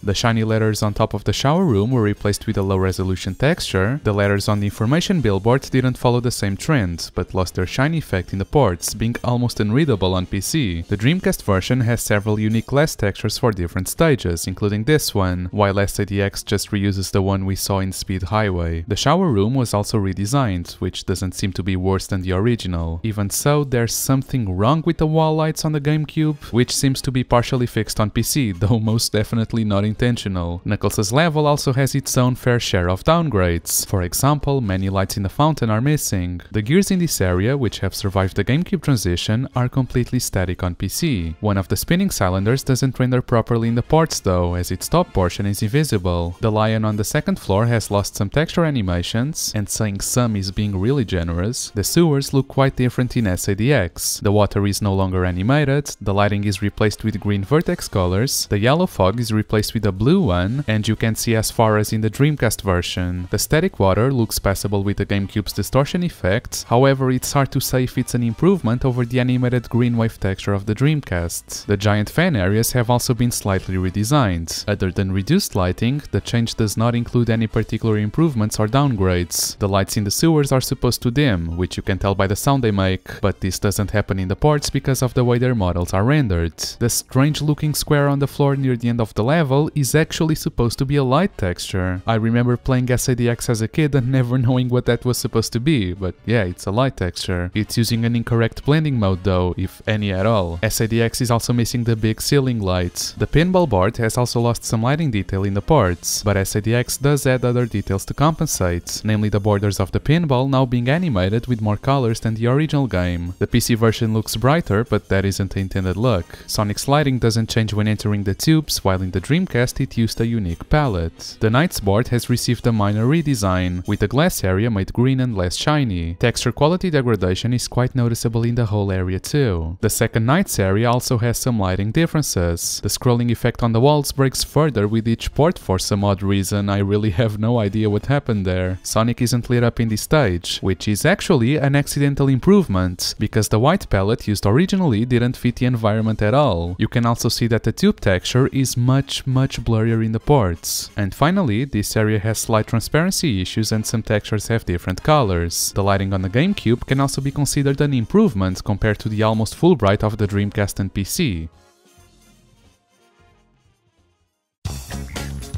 As for Final Egg, this is, by far, the stage that has gotten the worst downgrades out of any period. It suffers from removed lighting, bad fog settings, missing effects, missing object animations, new bugs introduced in SADX, loss of transparency in some level pieces, broken models that wash out the background, poor texture quality, anything you can think of. The starting location reveals a different lighting setup. Although the textures have a similar design, SADX loses the original colors and makes it dark green. Dark green would have perhaps been fine for the level, but the original's color variety was removed in favor of colors that are already abundant in the game. The lighting on Sonic is also dark green in this level, which is, for once, a good change in SADX, since the character lighting rarely matches the stage. The Egg Keeper is missing at the start, even though it comes back in the Steam version for whatever reason, and the PC version adds grey fog that doesn't fit the level. The lasers also look different in the ports. Their models are the same in all versions, but SADX is unable to render the inner layer properly, making them look like a solid purple line. The little standing lights are broken in all ports. On the Dreamcast, they consist of one light, either vertical or horizontal, that rotates as you walk around it. In SADX, the lights have both the horizontal and vertical meshes, making them look really strange. The rotation effect was subtle, sure, but the loss of light size adjustment is noticeable in areas like these. The Dreamcast version has more complex lighting on enemies and objects in this level, much like in the rest of the game. The SADX redesign of this area particularly compensates for the removal of lighting with vertex colors, which do add more lighting detail compared to the flat look of the original. The PC version's lighting is brighter and more washed out. The ceiling in this and many other areas has lost a yellow light, but the objects and walls have vertex colors. Again, dark green is the most used color, which takes away the variety from the original. The loss of lighting is particularly noticeable on objects like conveyor belts, and if you look closely you can see loss of texture quality, which as always is very noticeable on PC. This segment near the end of Act 1 has received a new texture, which is lower in quality for some reason. Act 2 has vertex colors that aren't all dark green, surprisingly. The starting section looks darker on the GameCube, which doesn't look bad by any means, but is broken on PC as always. However, SADX added a bug that allows you to spin dash backwards and fall through the level. For some reason. Now for one of the most well-known differences between the original and the ports.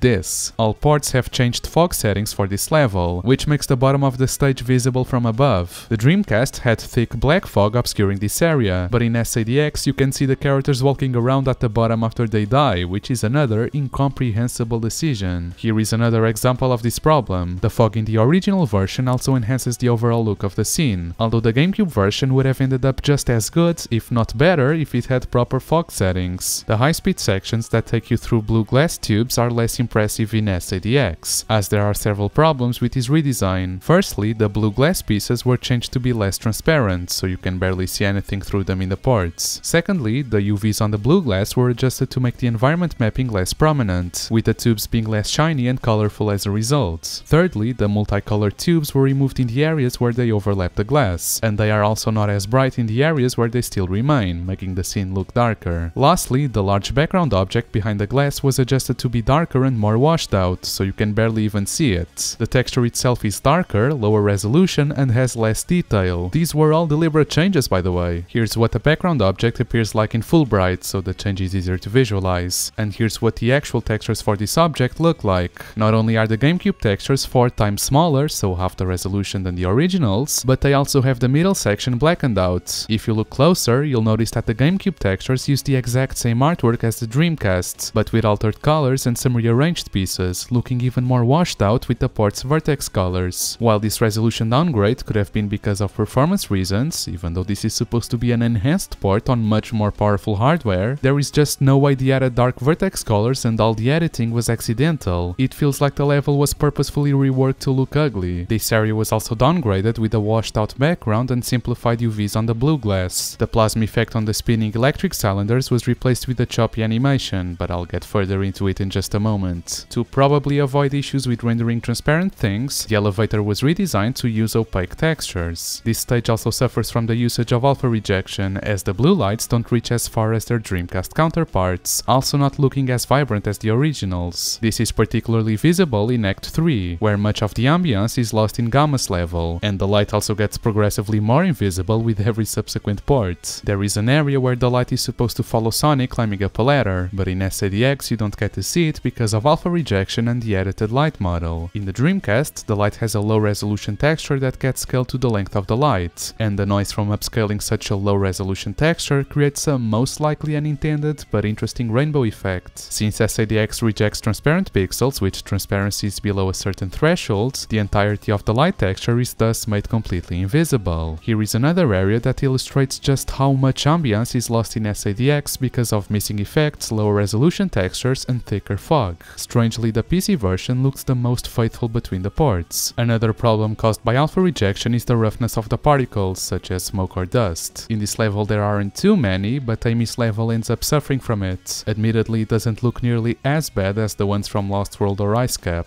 In the starting area of Sonic's Act 3, the yellow lights don't extend, the glass is less transparent, if at all honestly, as it no longer has clear green and blue color variation, and the background is barely visible behind the glass. The badnik throwers in this section have a shiny effect on the Dreamcast, while in SADX the effect was replaced with a lower resolution texture. The blue light on top is also missing in the ports. Finally, let's talk about those electric cylinders. In the Dreamcast version they had a smooth plasma animation, but in the ports the effect was replaced with an animation that consists of a measly 6 frames. For a port that claims to be an enhanced version, this is quite an embarrassing situation. The electric traps in Act 3 also used this effect, and they got the same treatment in SADX. The Dreamcast does a more convincing job at conveying the atmosphere of the level with its lighting and effects.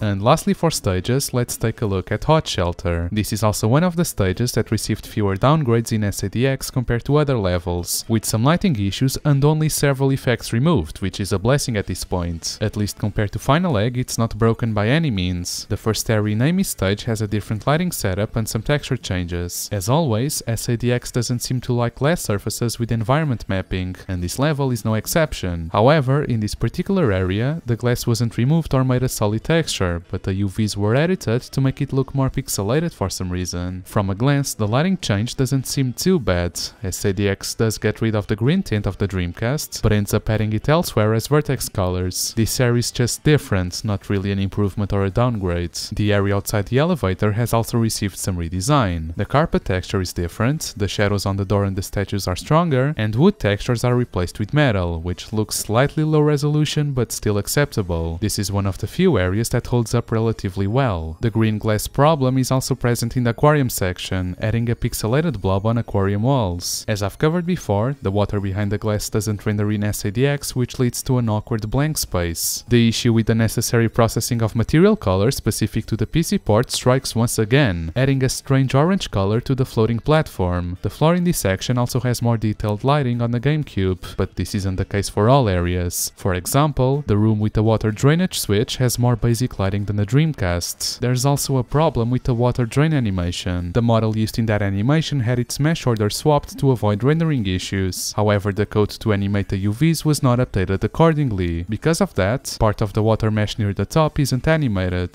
The green light you see in some rooms in Acts 2 and 3 has the actual light part missing in SADX. Some UVs are also broken on PC. Here's a closer look at them. You can notice that the water is no longer transparent, which isn't a major issue, but you can't really call it an enhancement either. The mirrors, which had different textures for male and female bathrooms, are now replaced with a solid grey color for some weird fucking reason. The fog in this area was reduced, and the background's UVs were adjusted to make the distant mechanisms look smaller, as the replacement texture's resolution is halved in SADX. The lighting in this area is relatively good in SADX, although the bright yellow parts that are supposed to be lit up aren't bright enough. Something's wrong with the bridge texture in the PC version, however, as it's much blurrier. Well, you might be thinking, isn't this normal for PC? Yes, but this situation is kinda different. If it was a simple texture recompression or mirroring problem, it would be easily fixable by just replacing the textures. However, the UVs on the model were also adjusted to make the texture look more washed out. To restore the proper look of the bridge, you actually have to replace the entire bridge. When the rocket takes you above this area in the Dreamcast, the level fades in as you fall down, while in SADX there's no fog, so you can see everything right away. It's hard to say whether removing it was a good or a bad change, because it was probably there for performance reasons. The floor in the room with the colored cubes is brighter and opaquer in SADX. It replaces the environment mapping effect on the floor with solid green and makes the bottom layer barely visible. The lights coming from below also tend to pop in and out of existence as you move the camera. Gamma's level loses its dark yellow and orange tones and gets dark green again. Notice the simplified character lighting as well. This area doesn't look too bad with vertex colors if you don't take into account the overuse of green everywhere else in the game. This area has a really noticeable transparency glitch, which only happens on PC. This section received some new textures, which doesn't look too bad. However, the glass covering the mechanisms is almost invisible. Lighting in this area is different, making SADX's version slightly darker and less colorful. The entrance to the final area looks a bit richer on the Dreamcast thanks to its more complex lighting. To probably avoid more issues with transparent stuff, the middle part of the slope was made opaque in SADX, which also made the lights inside the slope impossible to see normally. The room where you fight E105 Zeta has lost neon blue colorations, and Zeta's textures suffer from recompression, giving him a different tone of purple. Illumination decorations have been removed in several other areas, such as Biggs, which is missing a few. The upper segment of Biggs level also has some changes. The fog's color is different, you can see farther, and the background was changed. Dreamcast fog made the surroundings fade in as you moved around, while in the ports you can see almost everything but with washed out colors. As usual, the fog is thicker on PC, but here it doesn't help the atmosphere too much.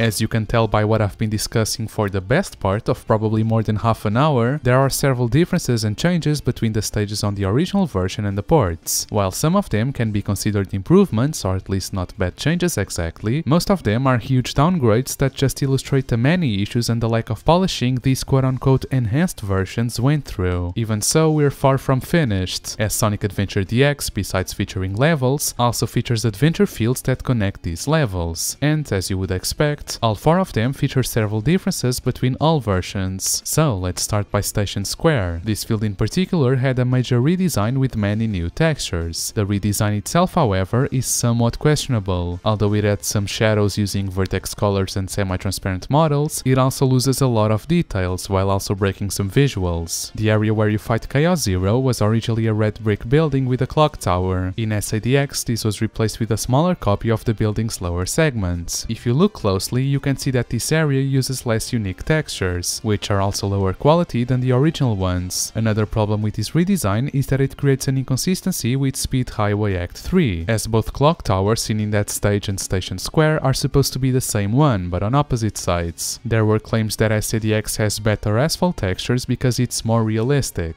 Well, let's see if that's true. If you edit the original texture with these settings, you can see that they're actually the exact same one, except the one used in the ports is missing a lot of detail. One of the most serious downgrades that happened to Station Square has to do with window reflections. While the Dreamcast made use of multiple reflection textures for different windows during different times of day, with distortions that reacted to camera movement, SADX just uses the same reflection texture at all times, and the Windows' models were adjusted to make their reflections look less vibrant. Since these also had their environment mapping effect disabled, they look completely static. Other parts of Station Square still have the environment mapping effect, but it looks less vibrant than on the Dreamcast because of edited normals, and also because most windows just use the same texture. The loss of palette lighting made the level look very different at night. The bluish tint is gone, and the level pieces that were lit up on the Dreamcast, such as windows, no longer change at night. The GameCube version is darker, and the PC version hardly looks different between night and day. Transparency effects in some areas were removed in SADX. For example, the doors and windows in this building originally had 2 textures to make it look like you could see what's on the inside.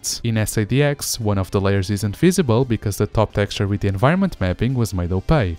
Additionally, the texture on the door is messed up and only fills half the door, with the door handles being moved to the top. A similar change was made to another reflection in the casino area. The sewers received a minor redesign. The water texture is no longer animated, its resolution wasn't increased either, but the color was changed. The distortion effect takes care of water animation on the GameCube, but the PC version reverts to a Dreamcast-like look, which now looks awkward because the water isn't animated at all. Some vertex colors were also added to make up for the loss of palette lighting. A good change here in SADX is the fact that the lighting doesn't change regardless of the time of day, which did happen on the Dreamcast and it didn't make much sense, as you can probably tell. Station Square's ocean is one of the few areas in the game that uses a different blending mode for the water, along with Emerald Coast and some Chao Gardens, if you remember me mentioning that. Once again, which look is better is up for you to decide. However, what is not subjective is the following. In the original version, the color of the sea changed depending on the time of day. In the ports, the sea ignores lighting but uses a different texture for evening, looking strange at night because it's lit up compared to the dark surroundings. The sewers in the station area also have a very different water texture. There's also some strange shadow that looks like a bug. The glass walkway above the Twinkle Park entrance looks less colorful because the glass was redesigned to use a different model and different normals, and that fucking texture that is used in basically every single glass is also used here. The environment mapping effect that gave the planet its reflective surface was replaced with a solid texture that makes it look like a ball instead. Additionally, several parts of the entrance are no longer lit at night. Here is a closer look at the reflections. Note how the environment mapping effect is less vibrant on the GameCube. The building itself has lost transparency at the base, so the bottom of it is now solid.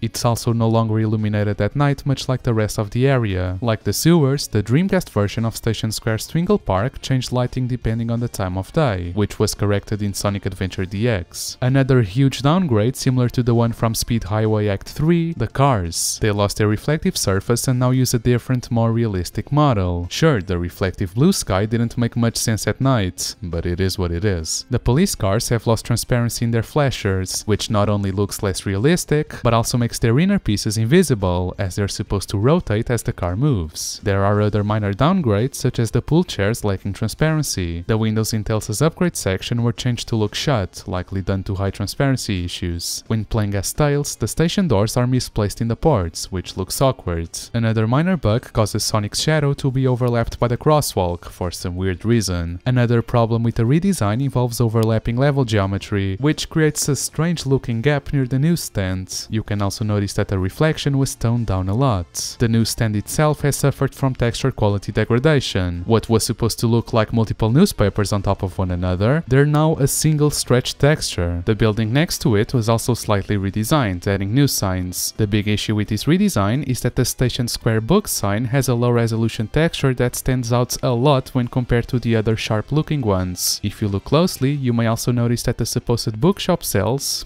food. Something similar happened to the Urban Chilling store in the Clock Tower area, where the sign was changed to Atos School, but the texture for the inside area wasn't changed, so the school appears to have clothing on display. To hide this inconsistency, the window was made opaquer, but you can still see it anyways. Also notice how the Atos School sign looks more amateur and low effort compared to the old one, also not being lit at night anymore. The texture for the Casino Can sign that was added in SADX is a low resolution image, making it particularly jarring and out of place next to the polygonal sign for the Casinopolis entrance. Finally, one of the strangest bugs in SADX involves the hotel door, which appears to ignore lighting at all times. This happens because in SADX the lights are supposed to turn on inside the hotel when you go there at night. Turning on the lights involves adding an ignore lighting material flag to everything in the area. However, the code for turning on the lights is bugged and forces the hotel doors to ignore lighting even when you're outside the hotel. This makes the doors look strange at any time that isn't day.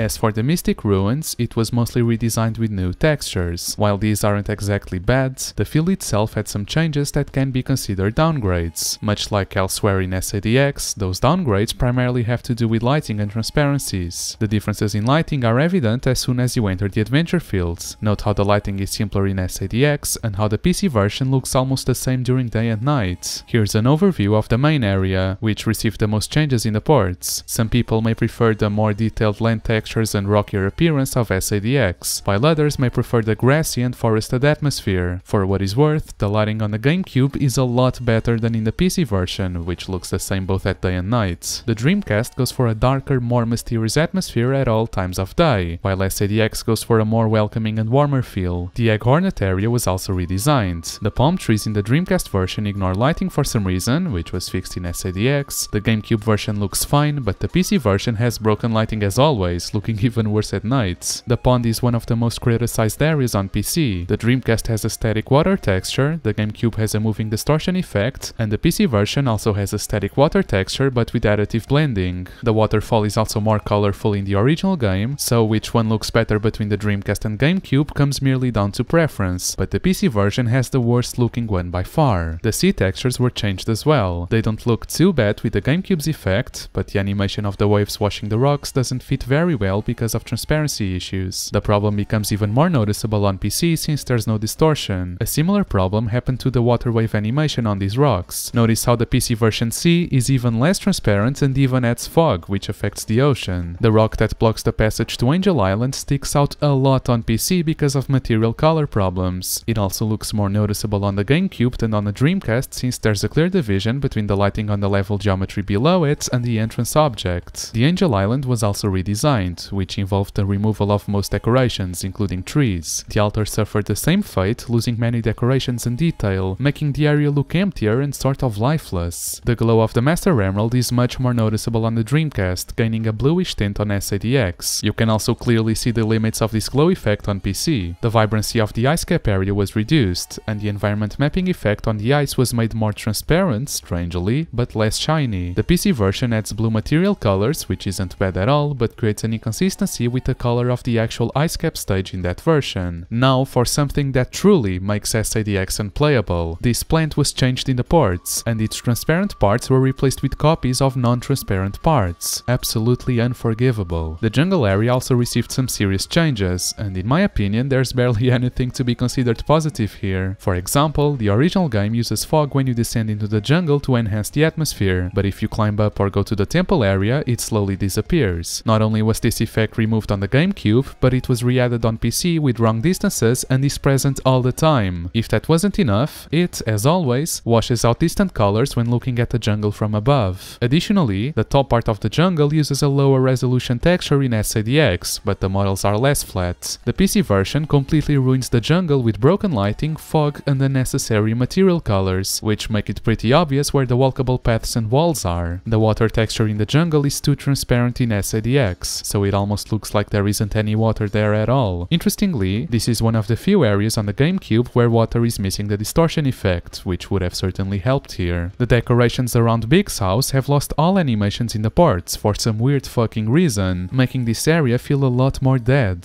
The final egg base model has transparency problems in all ports, which are more prominent in the PC version, as the light beams don't render properly and go behind the glow effect. They also get dark outlines because of layering issues with the skybox. Inside the base, there are noticeable lighting differences, namely the fact that SADX removes the green tint across the whole level and reduces lighting detail on Sonic. The tubes in this area are more opaque and less reflective in the ports for obvious reasons. Here is an overview of the lower segment of the base. Notice how the PC version has draw distance artifacts near the top, which causes the door above to render over the ceiling. From the comparisons, it might seem that the lighting in this area was changed to give it a rustier look. You can tell this because if you remove the lighting in the Dreamcast version, you can clearly see that SADX adds orange and brown vertex colors on stuff like metal and whatnot. Although Sonic Adventure DX has lighting in this area, it doesn't affect the scenery as much as it did on the Dreamcast. As for Mystic Ruins Past, since it's a relatively small location, it doesn't have nearly as many changes as any of the other areas. Even so, for such a small location, it still has numerous issues, ranging from minor, almost unnoticeable problems to a complete removal of things that define the level theme. From a quick look, other than a strange looking skybox on PC, there are no major changes seen in the Echidna city. SADX fixes lighting on trees that ignore it on the Dreamcast version, and adds vertex colors in some areas, which can be considered an improvement. Not exactly a downgrade, but the well is now closed instead of being open and having a water inside. Weirdly, the texture for the pillars was rotated for some reason. The Emerald Altar area has more noticeable differences, namely adding prominent fog and brighter lighting in the ports. The most noticeable difference, however, has to do with the sea textures. Like other adventure fields, the water here uses additive blending, consisting of 2 texture layers and an additional one for distortion on the GameCube, as I've explained before. From a technical standpoint, it can be considered superior to the original opaque texture, but the color selection is a bit strange and doesn't fit the environment very well, as the water is really dark and transparent, which makes the bottom of the skybox visible through it. The sea also ignores lighting and is affected by fog in the PC version, with its deep blue coloring somehow standing out amidst the red lighting. In the Dreamcast version, the water around the altars reflects some objects like palm trees and columns, which is made by making the floor transparent and adding identical flipped models underneath. These reflections are still in SADX, but since the ports are plagued with transparency problems, the floor is completely opaque and doesn't allow you to see anything below. Perhaps the most noticeable SADX downgrade in this level is the fire effect, which I've also covered before. Instead of creating the flashing effect by transitioning between different palettes on the Dreamcast, the ports simply use static lighting, which is further ruined on PC due to its thick red fog. The loss of lighting detail is further noticeable in the Master Emerald area, where distant scenery is no longer tinted red, the Master Emerald is full bright, and the glow of the emeralds blends with the background. Character lighting in this level was also downgraded quite badly. The GameCube version in particular lacks detail besides basic coloration most of the time. You can still see some slight coloration depending on the camera angle, suggesting a different light direction might have helped somewhat.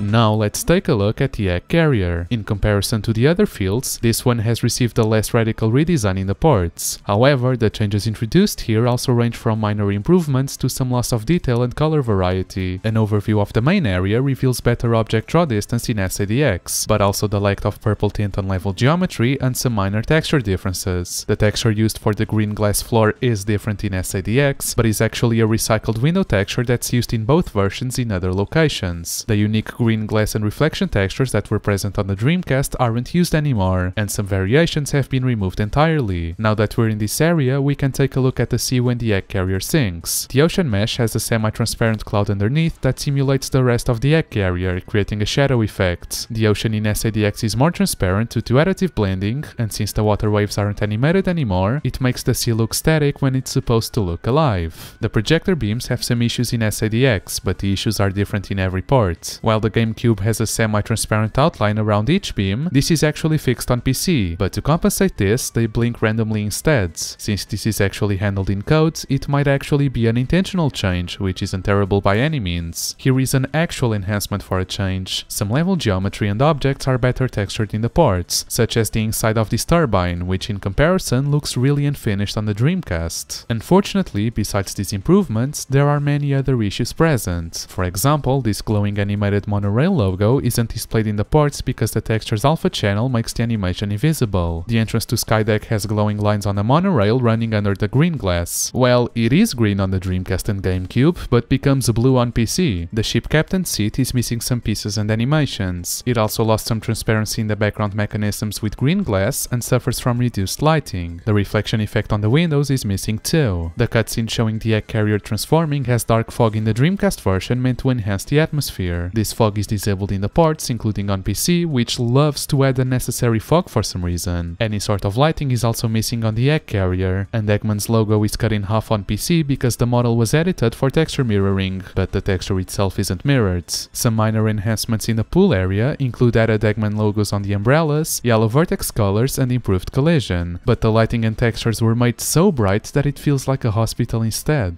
Eggman's private quarters also have lighting differences in SADX, with shading on objects becoming less detailed with every subsequent part. Palette lighting on the Dreamcast allowed for unique effects like the one seen on the glass table, which lost its lighting in the GameCube version and was made a bluish green on PC. The bridge area loses the green tint on everything and has simpler lighting. The PC version looks the worst out of all three due to the added fog. Object lighting also suffered in the ports. For example, the doors have lost their green tint, which the ports try to compensate with vertex colors, which broke in the PC version anyways. Also note how the character lighting is much less detailed and generic. An improvement over the original though is how the hint monitors lost this weird ass purple tint, which looks really out of place. In the original game, reflective green barriers show up on some doors during Gamma's story to show that you can't go through them. While the code for this still exists in SADX, the function called to render the barriers model was disabled. As a result, you can never see them normally. The prison area remained mostly the same, although the fog was reduced and some subtle lighting effects are missing on the ceiling fans. If you look closely, you can also see that the secret Chao egg in one of the cells lost its texture and is now solid black, instead of a dark blue gradient with red spots. The buttons that you press to unlock the egg carrier Chao Garden are broken in the ports, as they're supposed to have a shiny reflective surface, but in SADX they don't render properly. Gamma's upgrade rooms have lost their ambiance because the unique palettes for level and character lighting are no longer there. And lastly, the Chao transporter effect is less vibrant and suffers from transparency issues in SADX, looking worse with every subsequent port.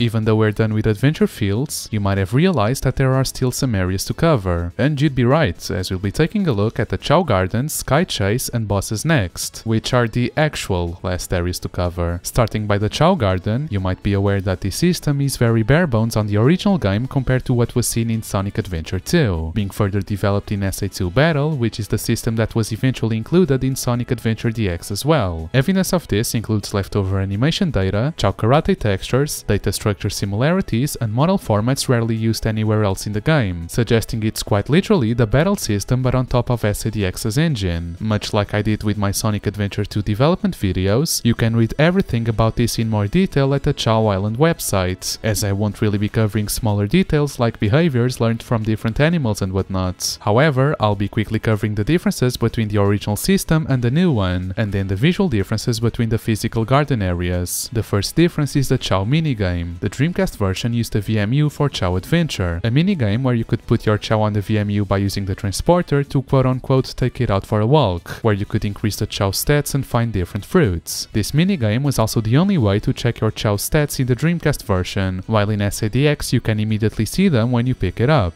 The GameCube version has a different minigame called the Tiny Chao Garden, which requires a Game Boy Advance instead, even having music, colored graphics, and much more interaction than Chao Adventure. Other parts of SADX don't include any of these. Secondly, the way you buy items. SADX has SA2 Battle's Chao Black Market, where you can buy Chao eggs, fruit and other items with the rings you've collected in action stages. The Dreamcast version had an online feature called Chao Daycare, which let you download other people's Chao or upload your own, and the fruits you could get from Chao Adventure. While the Dreamcast had some cool features like breeding different Chao by connecting the VMUs together, or purchasing rare Chao on the online black market for emblems, a lot of people prefer the SADX system because not only are you not forced to play minigames to get items, but everything is done in-engine and is much more accessible. Not even talking about the numerous new added cosmetics and stuff for the Chao to do. And thirdly, Chao variety. The original game has fewer Chao breeds, since SADX lets you raise Chao of different color variations, as well as shiny/jewel combinations, along with hero and dark alignments. There are also more genetic combinations, and the character Chao are now harder to obtain. Now that we've outlined the main differences between the actual system, let's take a look at the gardens themselves. The Sonic Adventure DX Chao Gardens have some advantages over the gardens in the original version, as well as some graphical improvements. For example, the water in the Station Square Garden looks pretty good on the GameCube and sort of okay on PC. The columns also have more detailed lighting in the ports. While the fountain on the Dreamcast looks empty and lifeless, SADX has a Chao statue and running water, which looks much better. The VMU transporter was redesigned, of course, now having a Game Boy Advance on top in the GameCube version and a Chao head on PC. The transporter has a very rough menu in the Dreamcast version, while SADX uses a much cleaner one resembling the one from SA2 Battle. The garden teleporters have been redesigned, but their effects have been removed. This makes the new ones look a bit odd without the colorful animation of the original. It makes the characters look like Teddy on the massage chair in Persona 4. Interestingly, the Egg Carrier teleporter still has this effect, even though it's less noticeable because of transparency issues and different lighting. The palm trees have been redesigned and the basic fruits texture looks a bit more cartoony in SADX. I mean, it looks like a nut in the Dreamcast and an orange in SADX. The palm tree redesign and the added flowers are nice, but they made the port's transparency issues more obvious than they would have been otherwise. In the original version, the fruit had a differently colored texture depending on how big it had grown on the tree, but in SADX the color is always the same. As for the Mystic Ruins Garden, at first glance the SADX version doesn't look bad at all, except the broken sky in the evening and night. This is one of the few places where the ports can actually utilize vertex colors to really enhance the look of the scene. What's weird now is that the Dreamcast and PC versions invert their problems, as the lighting is always the same in the original game regardless of the time of day. The water could have been handled better though. The Dreamcast version uses a water texture that's consistent with a pool in the Mystic Ruins main area. The GameCube uses a texture that's too transparent to be visible, you really only know it's there because of the distortion, and the PC version has a strange looking blue water that doesn't really look like water, especially in the evening or nights. The Dreamcast version has a non-animated background water texture that doesn't fit well with the sky. While SADX tries to fix this, it almost blends in with the sky on the GameCube, which looks awkward, and the PC version isn't even trying. All of them look absolutely terrible at night, I don't even have to say why. The waterfall in this garden is different and looks very broken in the ports due to alpha rejection. As for the Egg Carrier Garden, it was the most buggy and strange looking garden in the original game, creating the impression that it was left unfinished. Some level geometry around the seashore didn't stick together, parts of the sea weren't animated, the bottom of the sea had strange textures and the collision was a bit glitchy. In the GameCube version, the seashore is much cleaner, with green vertex colors instead of sea wave textures, some decorations in the background and a cool tide effect with distortion. It looks better in every single way, except for color bending in the sky, which is a given at this point. In the PC version, however, there's a problem. As expected, it lacks the distortion effect of the GameCube version, but what makes it even worse is that the ocean is completely static. For a final version of a product released and shipped on several different platforms, this is quite an embarrassing oversight. The original version of the garden also had some other problems. For example, it was possible to drown in the ocean, and sometimes it was difficult to pick up the Chao because they could swim too far. The SADX redesign fixed these issues by making the island flatter and the ocean shallower, which unfortunately means the variety of terrain features is less impressive in the ports. Lastly, let's take a look at one of the aspects of this game that suffered quite a lot in Sonic Adventure DX, the Chao race. There are many minor differences, but the following are the main ones. The Chao Stadium was playable in the original game. While it didn't serve any purpose, it was sort of fun to walk around the room and interact with Omo Chao. In SADX, this room was replaced with a non-playable room with a simple menu, akin to Sonic Adventure 2. The lighting was arguably much better in the original too, as there's also some flickering in the ports and the letters making up the word Chao race look awkward because of transparency errors. menus. Even so, the menu used in SADX has a rougher appearance than the one used in SA2 Battle, but there are some things it did better. The party race menu was removed in the PC version for some weird reason, making it now impossible to make your Chao race against each other. Before the final prompt to start the race, the Chao do a little dance animation in the Dreamcast, while in the ports they don't do anything. The Chao no longer have their name badges floating above them during the race. The start and goal graphics from the original game are missing. In the Dreamcast version, the Chao react to obstacles and the environment around them, displaying a range of different emoticons. When they struggle in the water or fall asleep, their eye texture changes too. None of this happens in the ports. A lot of decorations are missing, such as butterflies and white flowers. The ports attempt to compensate for it by adding a dome with spinning stars and different flowers, but it doesn't look nearly as lively. The Dreamcast also had cheering Omo Chao standing alongside the track, which were removed in SADX. In the original version, the Chao sometimes stop in a specific area to pick up toys and play with them, which also never happens in SADX. The scene in the background isn't animated in the ports. The parts in the foreground that do have animations look odd because the texture itself scrolls instead of a proper texture animation like in other parts of the game using that water texture. And lastly, the sky texture, besides being different, also has aggressive color banding.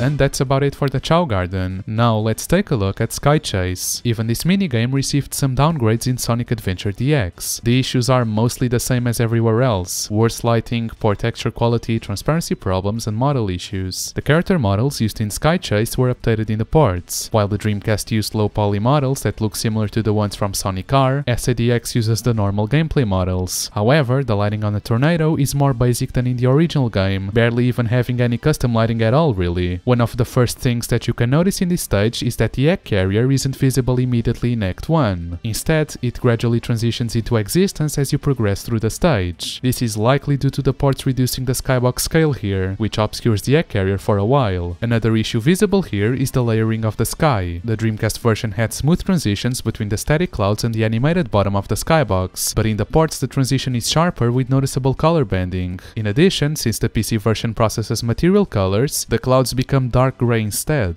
The transition issue also affects Act 2, which is quite noticeable in motion. The sky textures fade to black smoothly on the Dreamcast, while there's a clear border dividing the clouds and the skybox in SADX. Another issue is the tornado's reticule, which is pixelated in SADX for some reason. The egg carrier model used here is also slightly different between both versions. While SADX gives a higher poly count to some areas of the model, such as the green glass floor, it also has a washed out look to it. The lens flare textures look pretty bad in all versions, but the compression artifacts are more noticeable in the ports, less so on PC strangely. In all versions of the game, the effect for the giant laser beams goes behind the clouds at the bottom, but the ports make it look much worse, especially the PC version. This texture also has very noticeable quality degradation with every subsequent port. And lastly, in Act 2, the lighting on the egg carrier no longer has a yellowish tint on the GameCube, instead giving it a darker look, which isn't too bad. In the PC version, the lighting is almost completely gone however, and the background looks noticeably worse because of poor texture quality.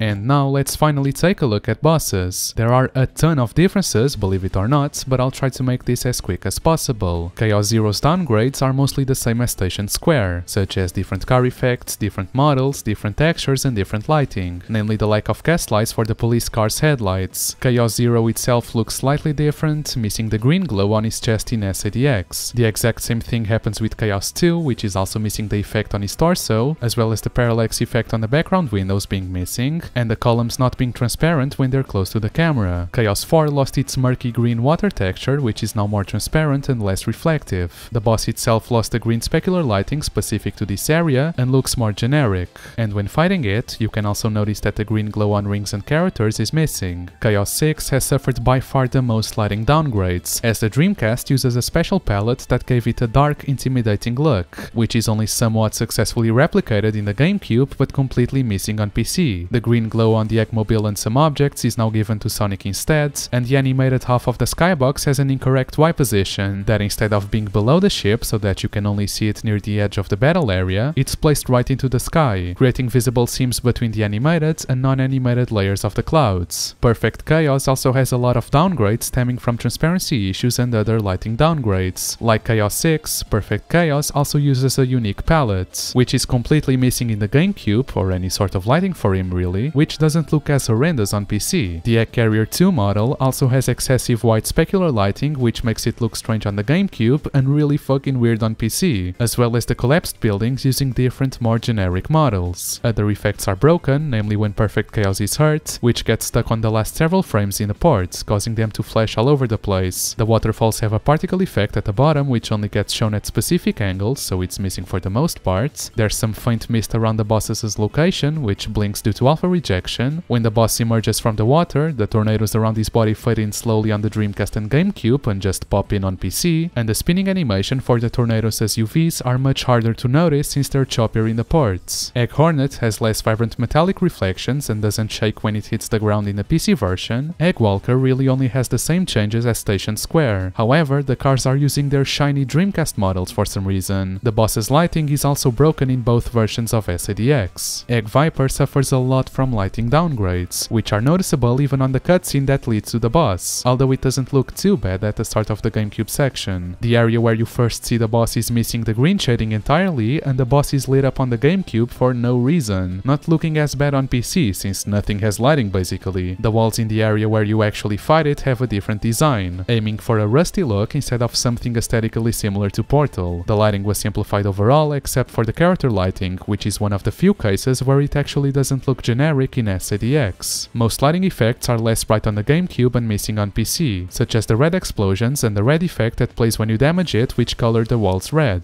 as well as when the boss charges a ball of plasma, which causes the walls to flash blue with an increasing amplitude. E101 Beta has the same differences as the Adventure Fields, and E101 Mark II also shares the same differences as the Adventure Fields, but it too loses other effects, such as a subtle pink specular light, the effect around his body when he does the ramming attack, which is less vibrant in the ports, and the quality of several textures was downgraded, which caused them to look like completely different textures, especially the explosion and rainbow shield ones. The problem with Sonic Adventure DX's quote-unquote enhancements is that they barely enhance anything at all. If you try to name improvements over the original version, the only real ones you can name are 1. The original game runs at 30 FPS while the ports run at 50 or 60, and 2. In the original you couldn't skip cutscenes while in SADX you can. And that's it. Some people only care about the fact that the game runs at 60 FPS and nothing else, because 30 FPS in a fast game that requires precise movement is a deal breaker or something. Ultimately, without mods, which we'll get into in a bit to answer the title's question, you either choose between the most graphically advanced version that runs at a lower frame rate, or the most accessible version of the game featuring poor visuals and a higher frame rate. However, none of this required any additional effort, since the original game only ran at 30 FPS because it was limited to do so. The only thing done for SADX was remove the frame rate limiter, or at least increase it, since the function was already there originally, which means you can play the Dreamcast version on an emulator at 60 FPS anyways. It's the same thing as saying the PC version is the best because it can run at higher resolutions, even if it barely has any lighting at all. The PC version is only considered the best once it has mods that fix the complete mess that it is, but more on that in a bit. Even so, of course the higher frame rates and skippable cutscenes are inarguable improvements, but even then they do come with their own share of issues, since they're either inconsistent with the main game, poorly implemented, or simply broken. Let's take the frame rate improvement. While it isn't a major technical feat, since the Dreamcast version targets 60 FPS anyways, be it for animations, physics, whatever, it should be an improvement either way. However, SADX on a GameCube is barely capable of maintaining 60 FPS all the time anyways, which can arguably look more jarring than just running it at a stable 30, and even if the port was switched to double the frame rate, the game's internal logic isn't always adjusted properly for this scenario, which makes certain stuff run at double the speed in many cases. A lot of things actually have movement or animation that plays twice as fast in SADX, which results in changing the game's difficulty or makes certain effects less visible. The most obvious and known example is the Leon Badnik. In the original version, it would appear, perform a tongue lash attack and become invisible, only to appear again a few seconds later if the player is within a certain range. In SADX, however, Leons almost never attack the player since they don't have enough time to do so, let alone you being able to hit them. In a Knuckles' Lost World, this can actually be an issue, since a possible spawn location for an emerald shard is inside a Leon. Another example, although not as serious, is the animation for Tails' Tails, which plays at double speeds. Strangely, the animations for them during his flight animation are adjusted for this, but the standing, walking and running ones are not. Here's another visual issue. Windy Valley's tornado layers move too fast, which can be a bit disorienting, which also goes for the animation of the nearby objects. The other improvement, the cutscene skip, also has its own share of problems. If you have tried to skip a cutscene in SADX before, you may have noticed that you have to press start multiple times before it actually skips it, since the game listens to the inputs and only allows them to register during brief periods between things that happen in the cutscene, which are hard-coded and so can't be changed easily. Also, depending on the cutscene and when you skip it, it's actually possible to get the camera stuck in a certain angle. Skipping some cutscenes may also break some animations or cause other nonsensical things to happen. For example, if you skip the cutscene when Sonic and Tails are landing on the egg carrier, some weird things happen between scenes. In the Dreamcast version, the camera often moves back to the player after the cutscene finishes playing. While not all cutscenes do that, and not all of these transitions are exactly smooth, the game at least tries to make them less jarring. SADX on the other hand simply cuts to the player immediately after the cutscene ends, which feels unfinished at times. Once again, the question becomes, would you rather have a game that runs at 60 FPS with downgraded graphics and broken game mechanics, or would you settle for 30 FPS and better visuals? Perhaps the real question to be asked is, why do I need to make such choices if this is an enhanced port? Fortunately, nowadays you don't really have to make this decision, for reasons that will be covered after this next short segment, where I'll be covering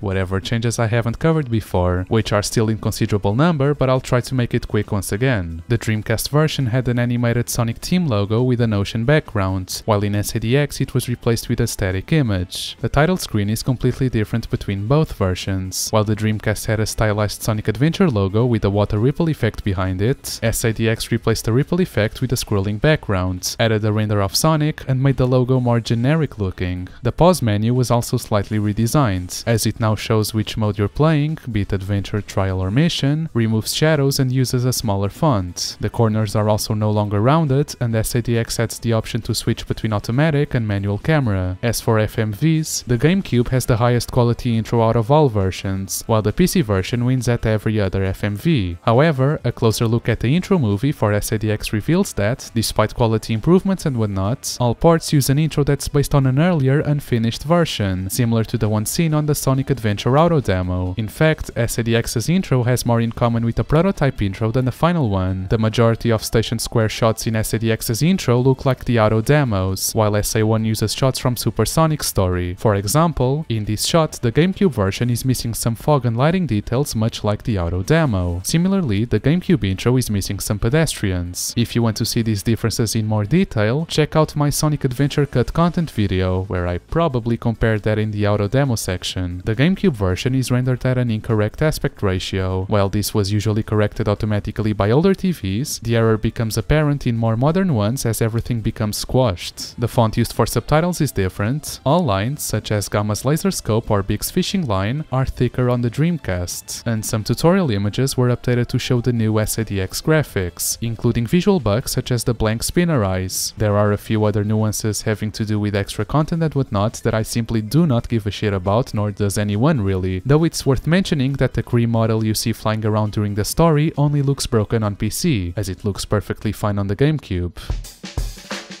With all I covered over the past, 2 hours, you might be wondering if there's a way to combine all of the benefits of the Dreamcast version and of SADX into one. Well, this is not really obscure anymore, as a lot of people know this already, but yes there is. There are a ton of mods that restore most, if not all, features seen on a Dreamcast while making use of SADX's improvements. While installing them one by one might be a tiring task, fortunately there's an installer that will set all of this, or at least most of it, for you automatically, called the Sonic Adventure DX mod installer by PKR, also the author of the site where I took a lot of the info from. This will let you select which mods you want installed to restore specific functions and features of the Dreamcast, while explaining them and showing visual input of what's actually being changed. This is, for all intents and purposes, the ultimate way to experience the game, no debate about it. If you haven't tried it yet, then make sure to, since it fixes what's sadly the most broken and most accessible version of the game. Now, to answer the video's question, which version of Sonic Adventure should you play? Well, Well, while what I covered might make the answer pretty obvious, it does depend on what your objective with this game is, with all of them being important to consider. Of course, if you want the best experience possible period, then the Steam version with the SADX mod installer mods is the best way to go. The first point I want to touch on is portability. If you want to carry Sonic Adventure around and play it on the go everywhere, then the Dreamcast version will be the main choice, whether you run it on a PS Vita, on your phone or on any other emulation handheld. However, if you have a Steam Deck, then playing the Steam version with the SADX mod installer process is definitely the best way to experience it on a portable device. While setting it up on SteamOS might be a bit tricky for some people, there's a tutorial for it that works both for SA1 and SA2 that I hopefully won't forget to link in the description. So yeah, on weaker devices go with the Dreamcast version, but on stuff like the Steam Deck or ROG Ally, then the Steam version with mods is the best solution. If you want the most faithful experience, then it sort of depends on what specific experience you want. If you want to really feel what the original game was like, then get yourself a Dreamcast and just play it there. It looks even better on a CRT too. If you want to experience SADX as raw as it can be for some reason, then play it on a GameCube or on a Wii as long as your TV doesn't squash the image. If you want to play the Dreamcast version but don't want a 4:3 aspect ratio or 30 FPS, you can always emulate the game, activate a widescreen hack and a code to remove the frame limiter. You can also emulate the GameCube version if you want, which will be easier to run out of the box. If you, for some reason, want the worst experience possible, play the stock Steam version. That's literally all you gotta do. It works even better on a dogshit PC that can barely run an operating system.